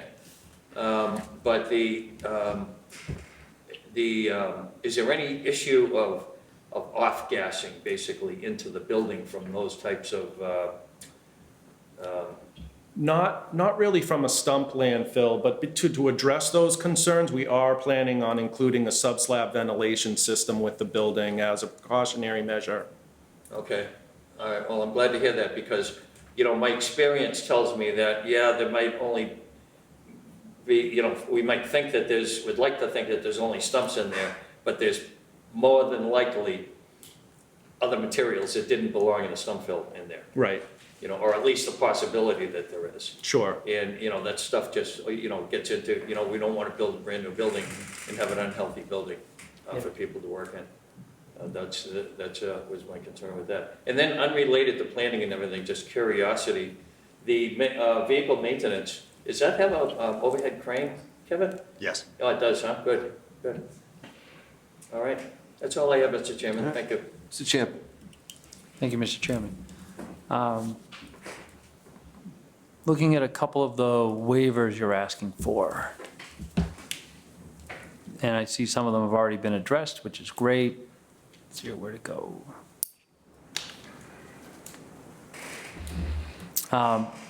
Couple questions about and you did reference this as far as the dead-end parking. Can you just go over the rationale again of not doing the second curb cut and instead making a dead-end parking, but then, and one of the questions I had was if bid alternates 1 and/or 2 do not move forward, do you still need all that parking? Could you reduce it to 10 spaces? So one thing I'll clarify is that I'm going to refer to the slide again. This parking off of Pine Street in front of the new building is only part of bid alternate 2. So I don't know if that, I'm sorry, thank you, Tyler. It's only part of bid alternate 1. So that would not be there if bid alternate 1 is not selected. I don't know if that answered that part of your question. That was part of the question. And then the other part is just explain a little more the rationale behind not having the second curb cut. It's just to limit curb cuts on Pine Street. I think it's really as simple as that. But we don't have a bylaw limiting curb cuts, but we do have a bylaw limiting dead-end spaces. And also, if you look at that layout, if we were to add another driveway out there, you're getting close to Maureen Drive, but you're not directly aligned with it, which is, kind of an unsafe situation. You don't want to have driveways, which is another piece of the bylaws, have driveways too close to intersections as True. well. So there's that existing piece of the configuration. We're also proposing the part of the earth berm to come in that area, so that would be limiting some of the screening of the site as well. So I know you had the numbers before. Is it 24 spaces In the 28? bid alternate, 28? Oh, the total? Just the alternate part. 83. 32 proposed in the bid alternate, though. Okay. And what would be the hardship if you did bring it back to 10 and make it compliant and not, if the waiver were not approved, would you just go with the 10? Or would you try to figure out a way to put in a second curb cut? What would be your response? We would definitely have to look at, how we put a second curb cut in. But like I said, you're starting to get close to Maureen Drive, which is not a desired location for the driveway to come out near another existing intersection. But that's something we'd have to investigate. Okay. Let's see here. And then I'm not sure if some of these I had picked up on just reading through the memo, but the parking spaces are supposed to be 9.5 by 18.5, and they're shown as 9 by 18. Has that been addressed and resolved? Yeah. Yes. And I see that you have I saw that you had the 2 handicap spots. Was one of them van accessible? Yep. Okay. Those were all of my questions. Thank you. All right, so as far as for the parking, when we're talking about a second curb cut, for everybody visually to think about it, it's actually becomes the third curb cut on that road, because you've already got one. There'd be one as this, that would then be a third curb cut, all within the span of, how far is that? 250 to 300 feet at the most. Okay. And one of those curb cuts involves all the DPW vehicles coming out of it. Correct. So I don't see, and this is where I think I just differ in the waiver stuff, because if something was that important, we wouldn't have a waiver if we wanted it to be absolute. We put in the waivers, an example like this, where the normal rule and reality collide. And in this case, the reality is you're talking about the other side of that street being residential. It's actually very often used, so it's a very busy road. You have giant vehicles that need to come out of one of those driveways. So having 3 different driveways coming out onto that road, it doesn't make any sense. It's dangerous, and it's, people are gonna have their heads on a swivel trying to figure that out if somebody's coming out every one of those at the same time. The amount of vehicles come by, it's just too much. So I think if anything, this is, it's as ideal a place for implementing that kind of waiver to avoid cutting in again in that area. Also, in terms of the number of spaces, I don't have an issue, because I want anyone who has to come to this building parking there and not in some of these other spaces somewhere, and then traversing the DPW hardtop and jump in between, dump trucks, and, that's unsafe and doesn't make any sense for the people who need to be using those spaces, whether they're residents or whoever's coming in for meetings or whatever it is. Everybody should be in there, so I don't want it to be smaller, for the sake of compliance, because again, it's from a safety issue. This is where we want the public, this is where we want people who are coming in to have a meeting or whatever it is, not parked in front of the old building and, playing Frogger across the DPW, asphalt. So for those, that's for me, but, and as far as the waivers on height, that feels to me like a no-brainer, because we're talking about the old buildings. You're not putting in something that's asking for a height waiver. You're asking for a height waiver for things that already exist. For some odd reason, they decided to build one of the buildings 8 inches taller than it's supposed to be. I have no idea why. It doesn't, but whatever. So none of those none of those are a problem for me. The landscaping that you put in, but that's important. I don't have an issue with the arborvitae as an option. I know we use it, everywhere in town. They work perfectly in terms of having that sort of basically wall of green because of the way they can line up. So I don't see an issue with giving that kind of waiver, again, because what we're trying to do, or that you're trying to do, because we'd want you to anyways, is to screen as much as you can from those, abutting residents who are around there, and obviously they want the same, and I think that's probably your best option for accomplishing that, rather than just trying to find, native, options. And I think ones that make more sense, in this case, are the most helpful to the residents around it, because it's it's odd that, the DPW building right there next to residents, whatever we can do to make it best for them and still operational for you guys, I think makes the most sense. There's plenty of places where you can find, other places to put, different trees and whatnot, but I think those being an option is gonna be useful.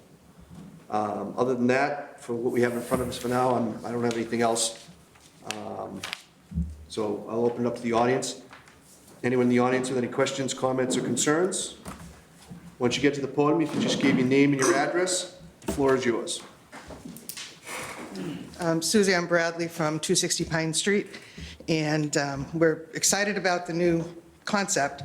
Just a couple of questions. The new offices that are going in, I understand now they're behind the parking spaces. What's the height of that building? The tallest part is the maintenance portion, and it's right at 35 feet. Oh, okay, all right. And the offices are much lower. Gotcha. The other question, there's a fire hydrant right in the area of where that cut-in is looking at to get into the new driveway. Is that going to be disrupted at all, or?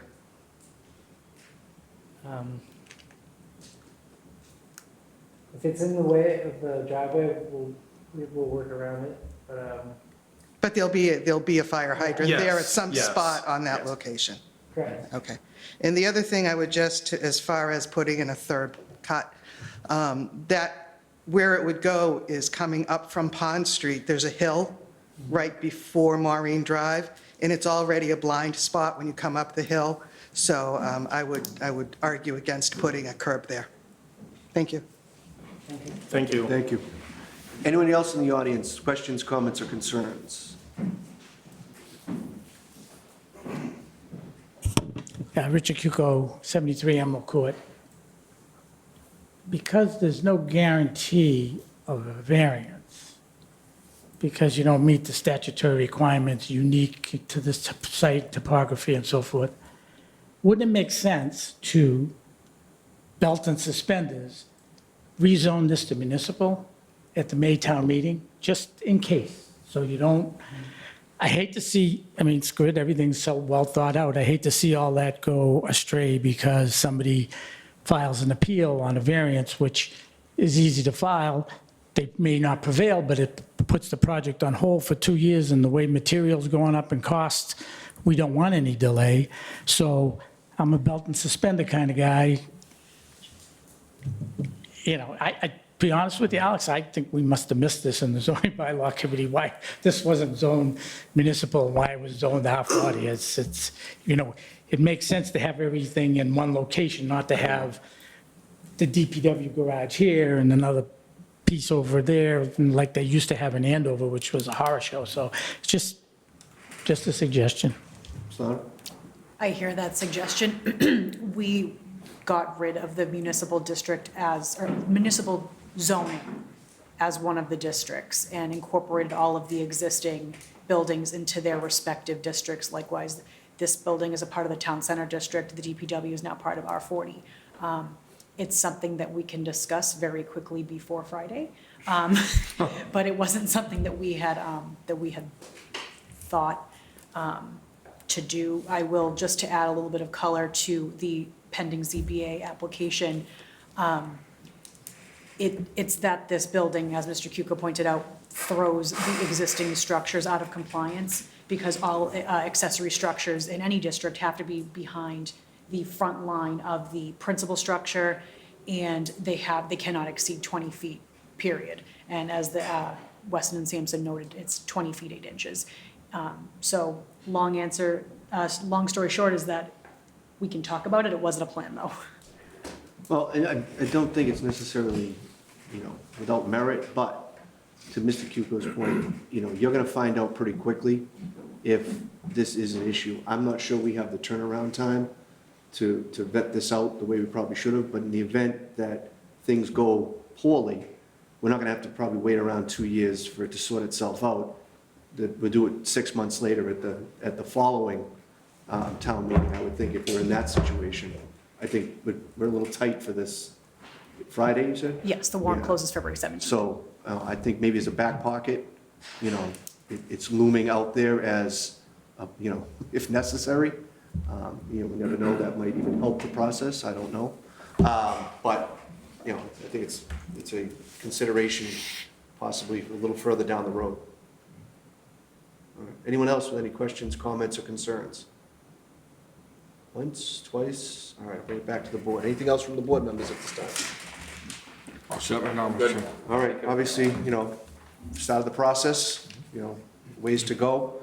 But I think a solid start for, you know, for where we've come from initially. So we look forward to continuing the process and getting this to hopefully to an end point. We'll see, you guys know when you want to be back? The next meeting? Okay, all right.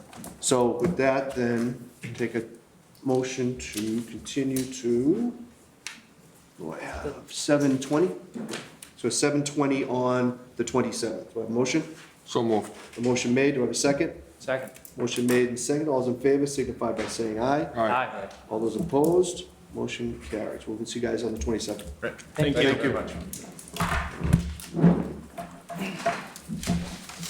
That brings us to agenda item G, 118 Lumber Lane.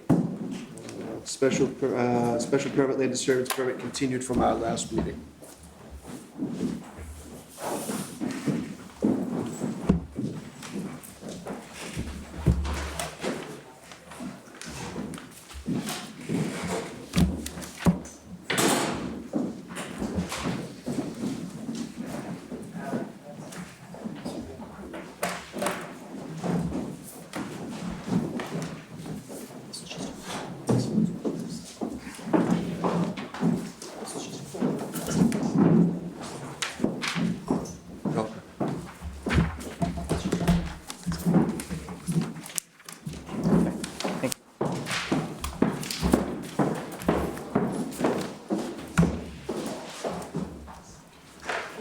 Once you guys are all settled, if you just give your names to the record, the floor is yours. Hi, good evening. I'm Mira Cousins with Civil Design Consultants. Dick Cuco from Woodland Design. Joe Phelan, 118 Lumber Lane. So we're here for a site plan review, special permit, and land disturbance permit for a proposed industrial garage at 118 Lumber Lane. So the site is located in the I-2 zoning district, and a portion of the site falls within the groundwater protection overlay district. The total area of the parcel is 4.6 acres and has 476 feet of frontage along Lumber Lane. So there's an existing 16,000 square foot building on site with associated parking area. There's an existing driveway that's located at the northeast corner of the lot, which is currently an exit-only drive. To enter the site, there's an existing access easement through the adjacent property at 890 East Street. So what we're proposing here is to construct a two-story, 9,600 square foot garage behind the existing on-site building. The additional improvements include driveway, gravel laydown area, utilities, and landscaping. The proposed water and sewer service lines for the new building will tie into the lines servicing the existing building. Proposed stormwater management includes an infiltration basin located at the rear of the site, which will collect, store, and infiltrate runoff from the entire proposed roof area, the gravel laydown area, and a portion of the driveway pavement area. We're also proposing a subsurface infiltration system that'll collect runoff from the rest of the new pavement area. So again, we're here to request site plan review approval under sections 3.6.2 for the new construction of a structure and for the construction of a parking lot of 10 or more spaces. A special permit is required for a contractor's yard in the I-2 zone and for the proposed stormwater management system located within the groundwater protection district under section 5.6.3.c.3. And lastly, a land disturbance permit is required for 2.5 acres of proposed land disturbance. So we did receive a review letter from DPW. We are currently working through those comments and will submit revised plans in the coming weeks. We also received a review letter from planning. I did want to go over a couple of the items in that list.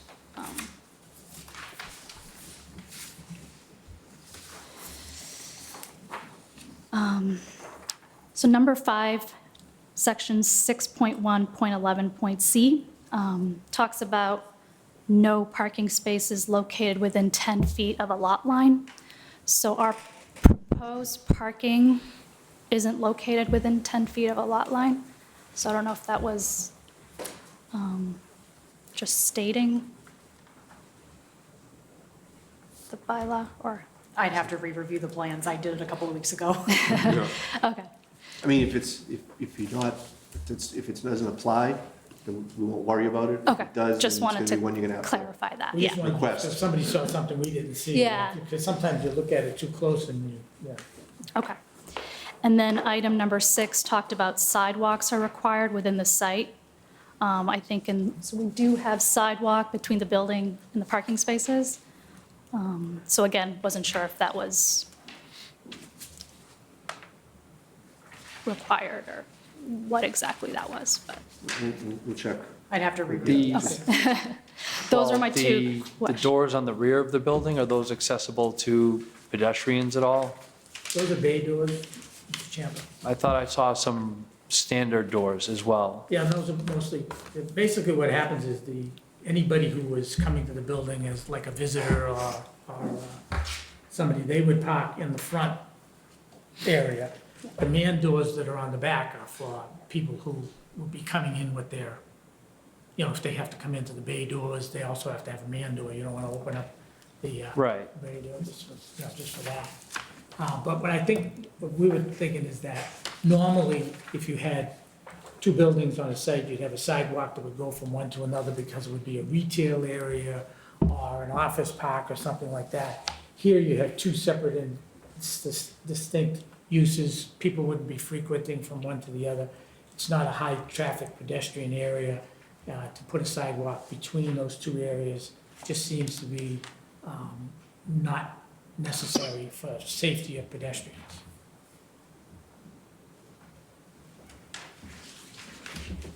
And the other issue that I had spoken to Alex about is, she mentioned earlier this evening, two principal buildings on a lot in the I-1, I-2 district, which is prohibited under the current bylaw, is hopefully going to be fixed in May. But we had filed a A&R subdivision plan where we did a little lot line relocation on the back property. We took a little extra land from our abutter. And that was done in April. So under the statute, there's a zoning freeze for 3 years on the use of that, so that in anticipation that we could possibly be approved before town meeting. So we had sent that off in a memo to Ms. Lauder. And I'm just a country surveyor, so we had an attorney who gets paid to give zoning opinion, collaborate with us on this, and he confirmed that also. And I think Alex had asked for that, because she just wanted to make sure that everybody was on the same page.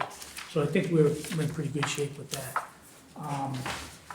Given the complexity of some of the issues that are brought up that we're working with DPW on, we're probably gonna look at not just next meeting out, but 2 meetings out, because, we have to get it to them, they have to get back to us, and we don't wanna waste your time. We came in this evening because, as you recall, at the last hearing, we just continued it without even opening the hearing, and we didn't want you to, be in the dark. Plus, we wanted to get some feedback that you may have on the project, so that as we're making the, tweaking it for the DPW comments, if you folks also had additional comments, then we would incorporate that in there. And so we know that we wouldn't be to them and back in time for you folks for the next meeting. Okay. Point of clarification, I re-reviewed my review, and for comment number 5, as Ms. Cousins noted, that was meant to say no paved area within 10 feet of a lot line, not parking space. And looking at the area that abuts 120 Lumber Lane, forgive me, my ruler's not great. I wasn't sure if that was within 10 feet of the lot line, that paved area. I kept it 10 foot. Okay, perfect. Yeah, Great, okay. that was 1. And then 2, comment number 6 regarding the sidewalks, when the only path forward prior to Mr. Cuco and Mr. Phelan's attorney bringing it to my attention with the A&R use protection, if that was going to be an accessory structure to the other, then we would have wanted some sidewalks putting those together. But if it's going to be a separate principal building, then just making sure that if there is to be any kind of pedestrian travel between those two buildings, that's just taken into account. So that's all just point of clarification on my own Thank you. comments from a month ago. Thanks.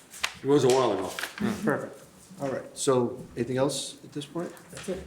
All right, we'll bring it up here. We'll start with Mr. Duffy.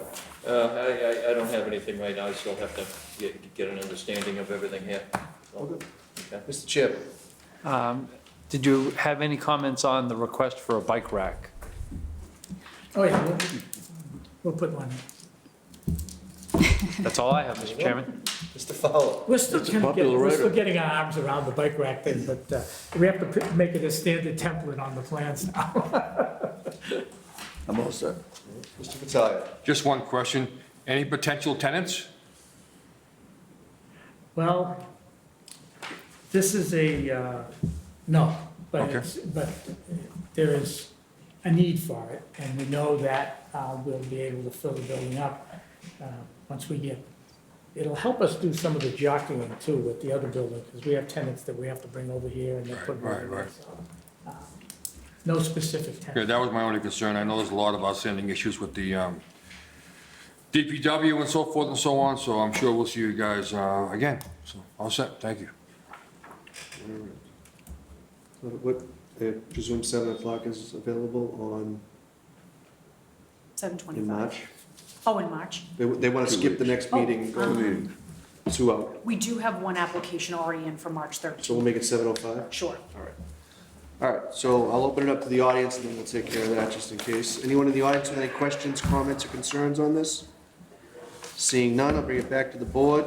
We have a motion to continue this hearing until 7:05 on the... March 13th. March 13th. So moved. Motion made and seconded. All those in favor signify by saying aye. Aye. All those opposed, motion carries. And thank you for your time. Thank you. It's an oddity, 13th to the 13th. Only happens in February. February to March. All right, that brings us to agenda item H, which, as mentioned earlier, is already requested to be continued to our next meeting. So can I have a motion to continue this till 7 PM on the 27th? So moved. Motion made, or a second? Second. Motion made and seconded. All those in favor signify by saying aye. Aye. All those opposed, motion carries. That brings us to our return to our administrative actions. So that's I-1, 24 Pleasant Street Landscape Plan Discussion. Once you guys get settled, the floor is yours. Just state your names for the record. Good evening, Mr. Chairman. For the record, David Plunkett, representing John Sullivan. My address in Tewksbury is 257 Fifth Street with an office at 491 Dudden Street in Lowell.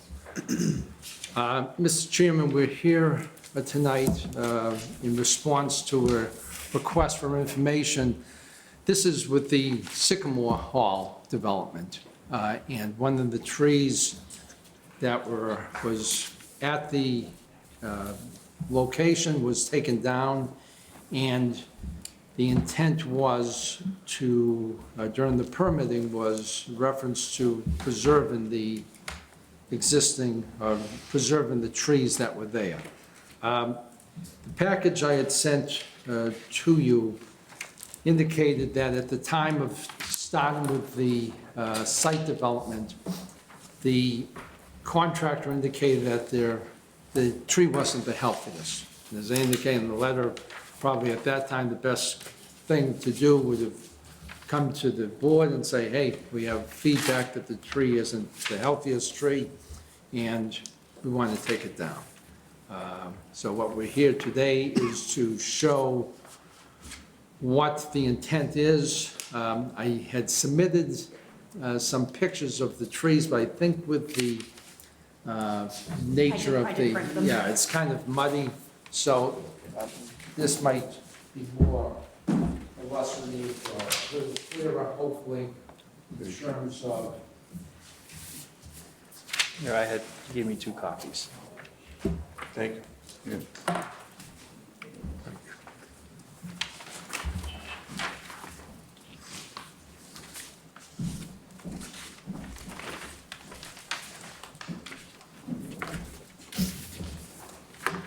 So bottom line is, the intent to remedy the situation is not just say, oh, let's forget about it.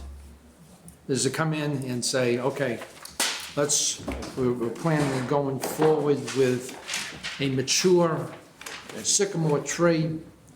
It's going to be an expensive proposition. This is going to be 24 to 26 feet tall, 12 to 15 feet wide. These are pictures from the tree farm that was located in New Hampshire, showing the type of trees that are available that will be transplanted to the site. This is the type of, so it's not a twig. This is a mature tree that's going to go in there. The tree is going to be guaranteed in terms of the company H.F. Johnson Tree Farm LLC out of Osterville, Massachusetts, that they specialize in this type of transplant of mature trees. They go in with this special extended digging down and, that for them to guarantee it, they say they do it the right way. So it's not something that's going to go in there and then it's going to die. This is something that we're going to have a guarantee. And this is in addition to the extensive landscaping for the rest of the site. So just to give you an indication, right now we're looking at a cost of approximately $14,000 just for this tree. Wow. Yeah, so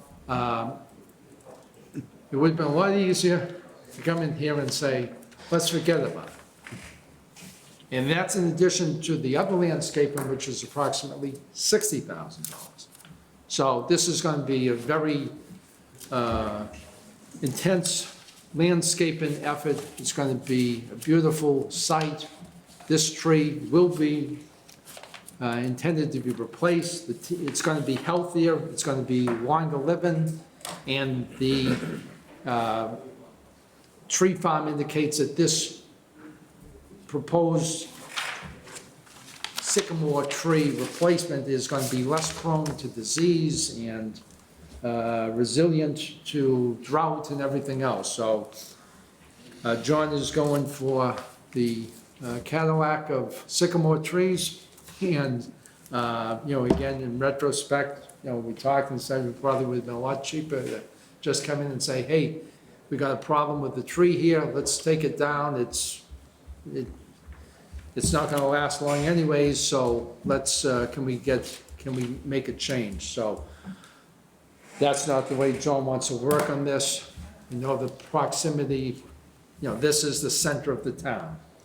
And what was presented during the proposal, during the permitting, is, an acknowledgement of the nature of this being right here opposite our town center, opposite our town hall, and the intent to make sure it's going to be of the quality that we proposed. And that's what we're here before you to make that promise and show you what we intend to do.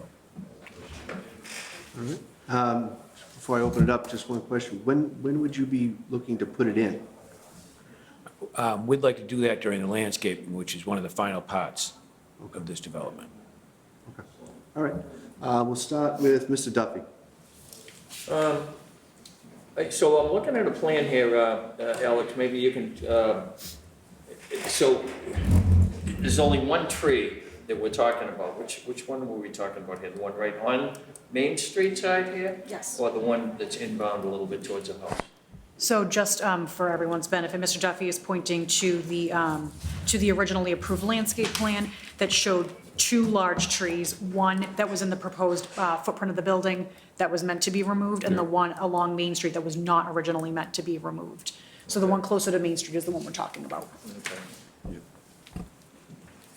And we would be going in the same spot, so it would be the same location.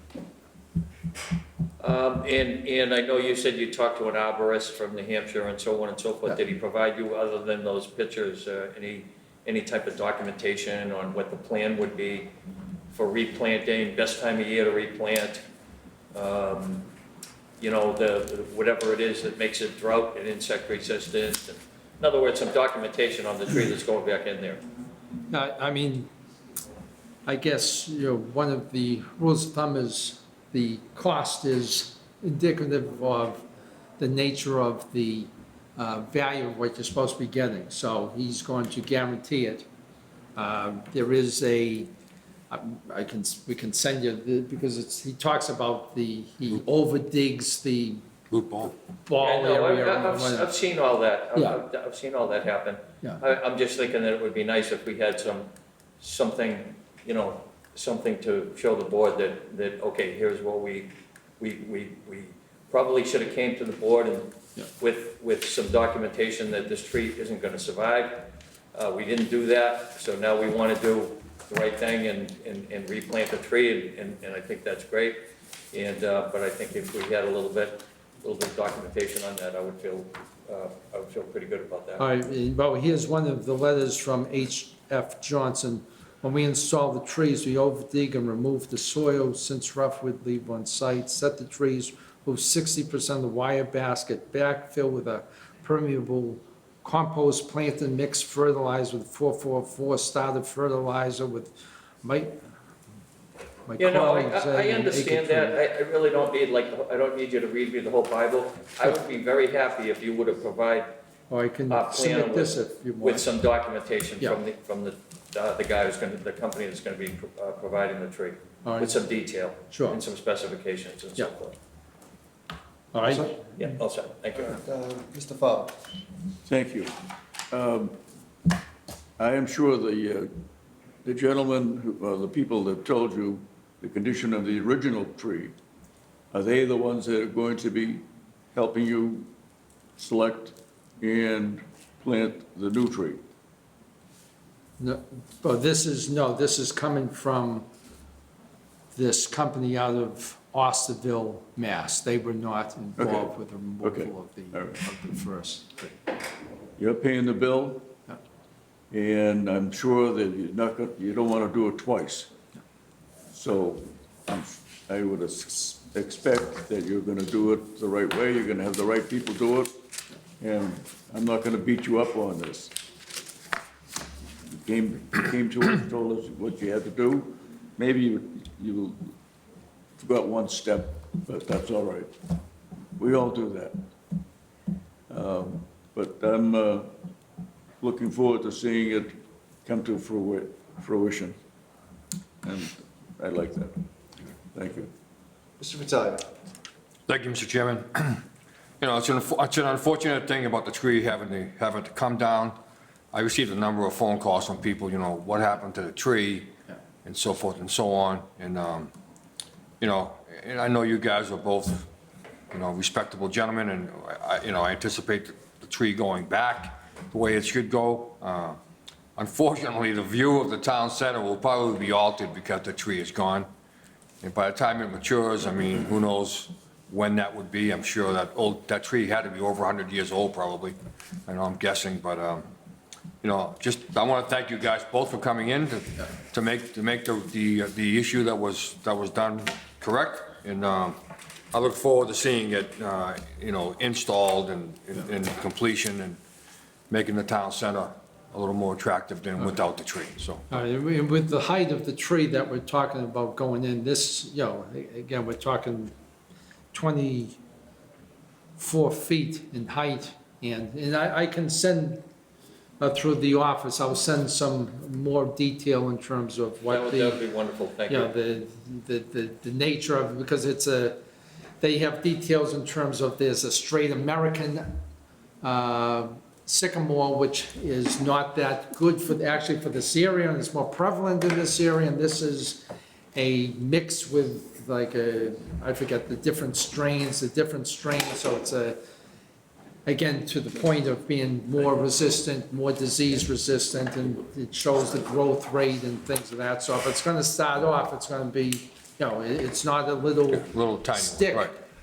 Hanging out there and say, gee, in 10 years, this will be a good size. It's gonna Yeah. go in there, a good size, and grow large. So one other question I had while we're discussing the site and the tree was the discussion of the bounds that were in the back of the lot line where you guys are doing site work there. Are they going back in place, do you know, Mr. Plunkett? That would have been, The bounds. Yeah, there was some, Doug Lees. Doug Lees said that we can find out, because that was with the neighbor, and Doug said right, that the he neighbor would there make was sure wanted to that request he the would bounds go be put and back and so put the forth. bounds in. So- We can double check on that. Okay. Dorothy, I don't know if it's been done or not, but it was certainly part of the discussion with that neighbor. I remember that back in, Yeah. when we were discussing this, Yeah. and you're doing site work now, so I figured, Yeah. just to bring it to your Sure. attention, that's all. Yeah. Other than that, I'm all set. I'll contact Doug and see where that stands. Great, thank you. All right, Mr. Champa. If a tree falls in the forest and nobody's there, did it really happen? Well, if it falls in town center, we definitely, a lot of people obviously took notice of it. I appreciate you coming forward with a good plan, and quite frankly, I don't get a sense at all that you're trying to minimize this or do anything less than what would be a true replacement, and I think you're doing, from what you're showing me, it appears you're doing pretty much the best possible replacement option that is available to, the general public and a private business or enterprise. So thank you for putting in all of that diligence. The only thing I would say, by way of this being a public meeting, and hopefully it's watched by people that may come before us in the future, I would have liked to have seen actual documentation of the condition of the original tree, warranting that it be taken down. Just because a contractor, my electrician might tell me my toilet's leaking, it doesn't mean I'm gonna have him replace it. So just as a word of, not caution, but just basically to make sure you have all your ducks in the row for people to come in the future, would have been nice to have that documentation, because even then, as you're coming to us after the fact, but you can say, this isn't something I wanted to do. I mean, look, I have a respected, person, landscaper or arborist or someone that I brought in, and they told me that this tree should come down. That's probably the only thing that I would have liked to have seen. Mr. Plunkett, you are a stickler for detail, so, it wouldn't have surprised me to see it, but I certainly don't hold it against you. So I just wanted to thank you for making an excellent effort at replacing the tree. All set? Yes, thank you, Mr. Chairman. If I'd known you had the jokes and stuff teed up, I'd have gone first, but you just gotta let me know. Make you wait all the way to the end with that. Yeah, I don't have any, obviously, it's making the best of a situation that, you can't undo. So, and it's basically impossible to replace the tree as it was. That's just too large an item to try and bring in from someplace and, replant. So, this is a, sort of a best-case scenario. We're putting in something that's well into its, its growth. We're not putting in a, 6-foot tree and, waiting 100 years. So, it's the best option. for putting something back. It's the same type of tree, so that, that's a positive, obviously that mattered to some, to people. Obviously, it fits with the name of the site, so, otherwise, I have no issue with, taking this as an alternative to, the options, of none. So, do we take this as a motion? You To accept can, this as an, as a proposed alternative, and I would just ask, to memorialize everything, submitting a revised landscape plan for the record, and I think then that'll close it out. so, I mean, this will have to go on there in place of, what was there, and just submit that. All right, right. we can send, as, Mr. Duffy requested, the detail about, the type of, not model, but The cut sheet, whatever. as a cut sheet specification, Yeah, sure. just so we have something that All right, so explains what's going on. basically just, confirmatory documentation on the size, whatnot, and the revised landscape plan, so it, can be put into the file, because obviously we won't get to landscape for a while. Yeah. All right? And otherwise, I'm all set, and so we have a motion to that effect? So moved. All right, so we have a motion, I'll say that, so we have a motion to accept the submitted replacement sycamore tree in place of the one originally noted to be preserved. And we just want the documentation and the revised landscaping plan to reflect the same. All right, so we have a motion made. Second. Motion Yep. made, second. All those in favor? Aye. All those opposed? Motion carries unanimously. Thank you. Thank you Appreciate very it. much. Thank you. Have a good night. How you feeling? I'm feeling better. Good. Okay, Okay, good luck. thank you. All right. Moving on to old business. Any old business anyone wishes to discuss at this time? Hearing none. Any new business anyone wishes to discuss at this time? I just had one question about, in the correspondence included in our packet, we had a mailed article, Lowell officials upset new owner of former Butler School. You jumped one thing ahead, though. We're about to go to correspondence. Do you want to, we'll just do it there? Okay. Yeah, sure. All right, so no new business. Now we'll move on to correspondence. Mr. Champa has a question on correspondence. Other than this being a Butler School and 77 Main Street being Butler School LLC, I was just curious, Ms. Louder, is there any relevance other than the name of the school? Because I didn't see, I read through the article, every line, and I saw all the names.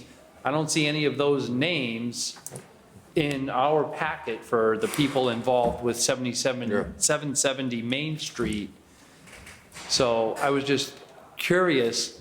It's an interesting, kind of an interesting article, but I was curious if there was any relevance to the project that's in Tewksbury. Beyond the consistencies that you noted between the applicant for 770 Main Street and the title of the article, anything beyond that from me would be speculation. This article was sent as a print-off from an online newspaper in an envelope addressed to the planning board with no return address and no context. So what you have is literally what I received. Okay. And for the record, the article was dated August 5th, 2013.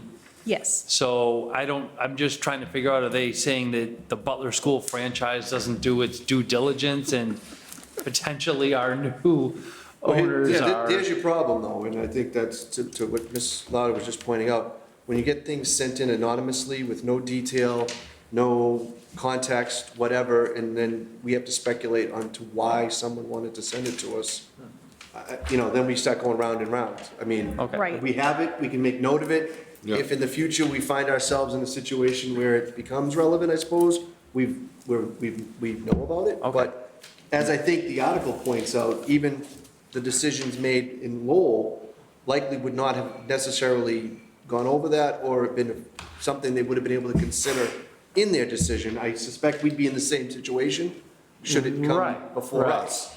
Right, and just for anyone's clarification, I didn't include this to confuse anybody or purposely not have context for something, but I always want to promote transparency and that residents and others feel that they are heard, and then that they know when they send something to the office or they send something in an email to me, it does not go into a black hole. I bring everything to you folks. So, that really is just in an effort to promote transparency in our local government. I'll get off my soapbox after that. There was no other context that they provided. Great, thank you. End of discussion. There we go. Thank you. And then the other correspondence? Right, that was something that I had addressed during my report. Initially, at the last meeting, you folks had indicated that you would like something in the interim before permanent landscaping can go in at the corner of Livingston and Main Street to mitigate the headlights at the to-go operation. They have put up scrim. It was noted that it had blown down over the weekend, and like I mentioned earlier, in response to Mr. Champa's question, I did impress upon Treehouse Brewing Company that they need to make sure that they're maintaining that, and they're on notice for that. And when the spring comes and the ground is not incredibly frozen, they will be putting in permanent plantings and submitting a landscape plan to us for that. All right. You would think, though, they would have, once they seen it down, would have done something, but Sure. I think we had to bring it to their attention, myself personally, but hey, whatever. All right. I have one more thing I'd like to add in correspondence, Mr. Chairman, if you don't mind. I No, it's probably fine. should have brought it up in new business, but I didn't. I attended a meeting, as I mentioned earlier, I attended a NEMCOG strategic planning meeting over at Chelmsford Library. And obviously, one of the, hot topic items around the country, not just here in Tewksbury, but is affordable housing for people. And, that kind of feeds into other issues such as drug misuse and homelessness that affects our town and our region. I attended a meeting with a group called Tewksbury Cares down at the police station on the 30th. Tewksbury Cares is a community-based coalition that was founded in June 2005 by members of the Board of Health, and it's still attended and managed by Board of Health. The mission is to increase awareness, promote education, provide resources, and reduce substance misuse in the Tewksbury community. It includes youth, parents, elderly, school personnel, police, public health, families in recovery, and treatment providers. They are having another meeting at the TPD training room on the 27th at 6 p.m. I would highly recommend it. It was a very informative meeting. Unfortunately, it conflicts with our planning board meeting that night, but I intend to go to all the meetings that I can, and that was with Melissa Braga from the Board of Health and Ray Barry? Ray Barry, yes, Ray Barry from the Board of Health, yeah, we're in attendance, and it was a good meeting. I think that the earlier that we can intervene with young people, and some of my retirees are battling substances as well. You know what I mean? It's not specific to young people, drug misuse, and which can lead to, mental health issues and homelessness and all of the above, or can be part of that big puzzle. So I would just like to, do a little shout out for the Board of Health for running that program. All right, thank you. Thank you, Mr. Chairman. If everybody's else is all set, I will entertain a motion to adjourn. So move. A motion made, is there a second? Motion made, second. All those in favor signify by saying aye. Aye. All those opposed, motion carries. We will see you on the 27th. Good night.